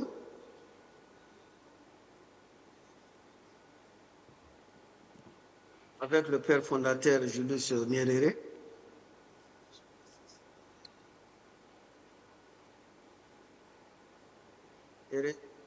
Et récemment, le président John Magufuli, paix à son âme. Des grands hommes et des femmes d'État qui continuent toujours à se battre au nord de l'Afrique.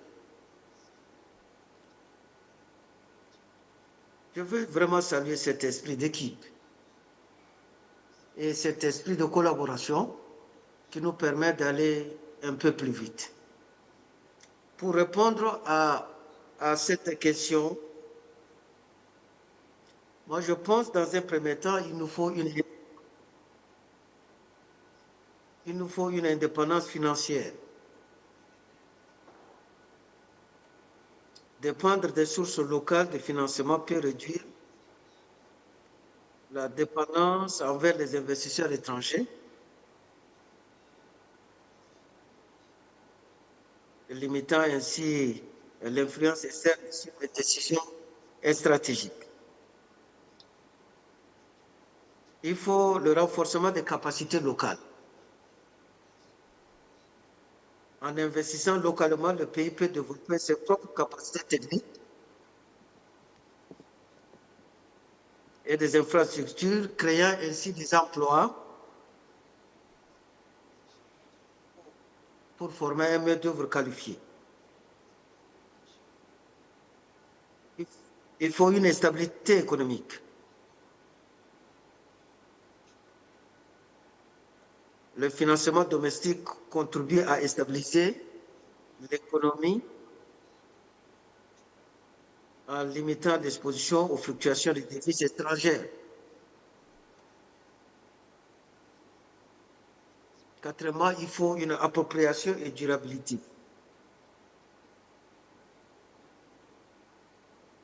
Les projets financés localement sont plus susceptibles d'être adaptés aux besoins spécifiques de la population et d'être soutenus à long terme. Alors, quelle est la stratégie de financement domestique? Comment on peut réfléchir à ça? Premièrement, il faut une mobilisation de l'épargne intérieure.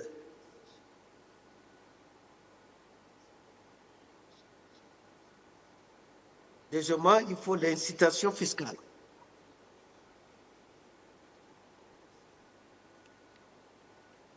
Il faut mettre en place des exonérations fiscales ou des réductions pour des entreprises et individus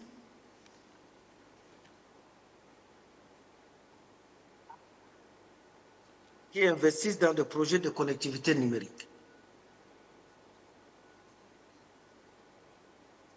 Il faut penser aussi à ceux qui sont dans des zones rurales. Comment faire pour atteindre la connectivité dans des zones blanches? L'aspect énergie est très bon avec l'arrivée des Starlink que nous pensons mettre ça très rapidement, pourra aider la population rurale à avoir accès à la connectivité. Chez nous, par exemple, on a défiscalisé tous les terminaux. Tous les smartphones, tout ce qui est téléphone, on n'a pas de taxes numériques.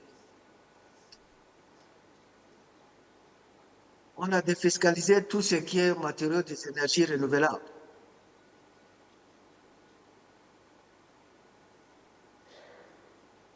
Tous les sites aujourd'hui, dans certains opérateurs, et même des privés, il y a un système hybride solaire et puis de diesel.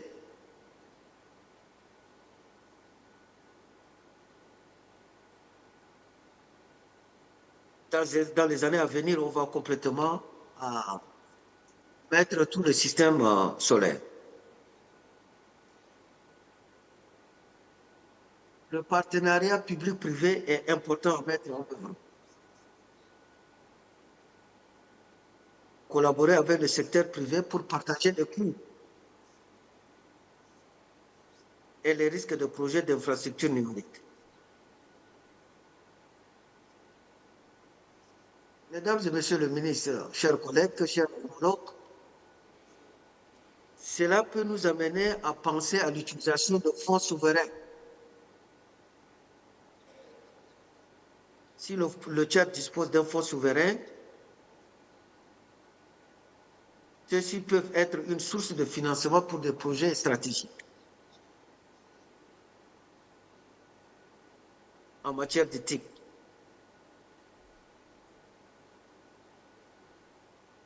Il faut le microfinancement et les initiatives communautaires.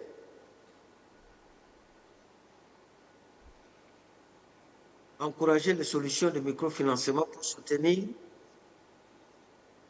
les petites et les moyennes entreprises. Il faut sixièmement, enfin, je termine, émettre des obligations pour financer les projets d'infrastructure numérique.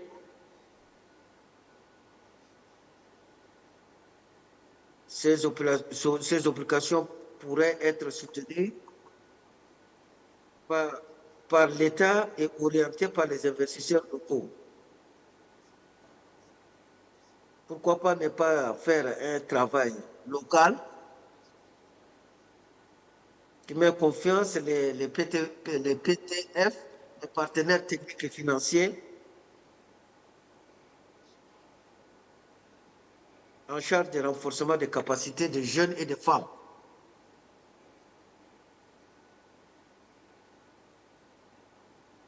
Pour déclencher leur potentiel. Il y a l'aspect important qui est également le partage des infrastructures entre les opérateurs. Cela peut réduire les coûts des investissements. Chers homologues, pour terminer, je vous invite.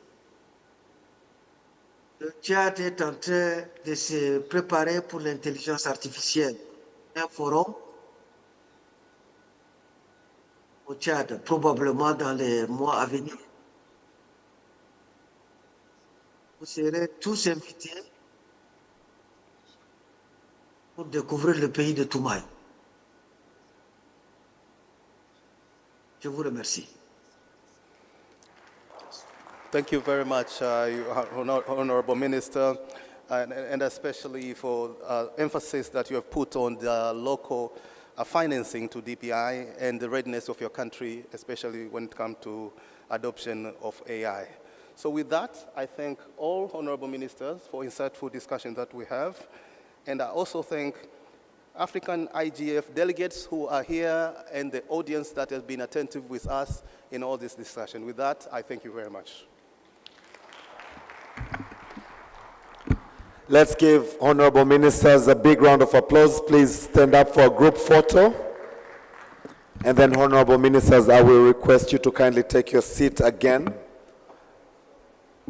Just the ministers on the high table. You will take a quick photo with the local organizing committee team. Can the local organizing committee hurry up to the stage? Moses, no bosugia pombele. Local organizing committee, hurry up to the stage for a quick photo. Local organizing committee. Ladies and gentlemen, another round of applause to the ministers. Thank you so much. A quick announcement. Number one, if your lunch coupon is written Kilimanjaro, you will exit through these doors here and go up the 3rd floor. The rest of us, parking is right behind the registration booth. Kindly take a note of that. Lunch will be for 45 minutes. Lunch will be for 45 minutes. So at exactly 3:45, let us go to our respective breakaway sessions. This will continue up until tomorrow. The VIPs, the ministers, we shall exit through this door here to go for lunch. Kilimanjaro is on the 3rd floor. You will only be allowed in if your lunch coupon is written Kilimanjaro, but if it's parking, please behind the registration desk. All the best for the rest of the day. We reconvene at exactly 3:45 in our respective breakaway rooms. Thank you.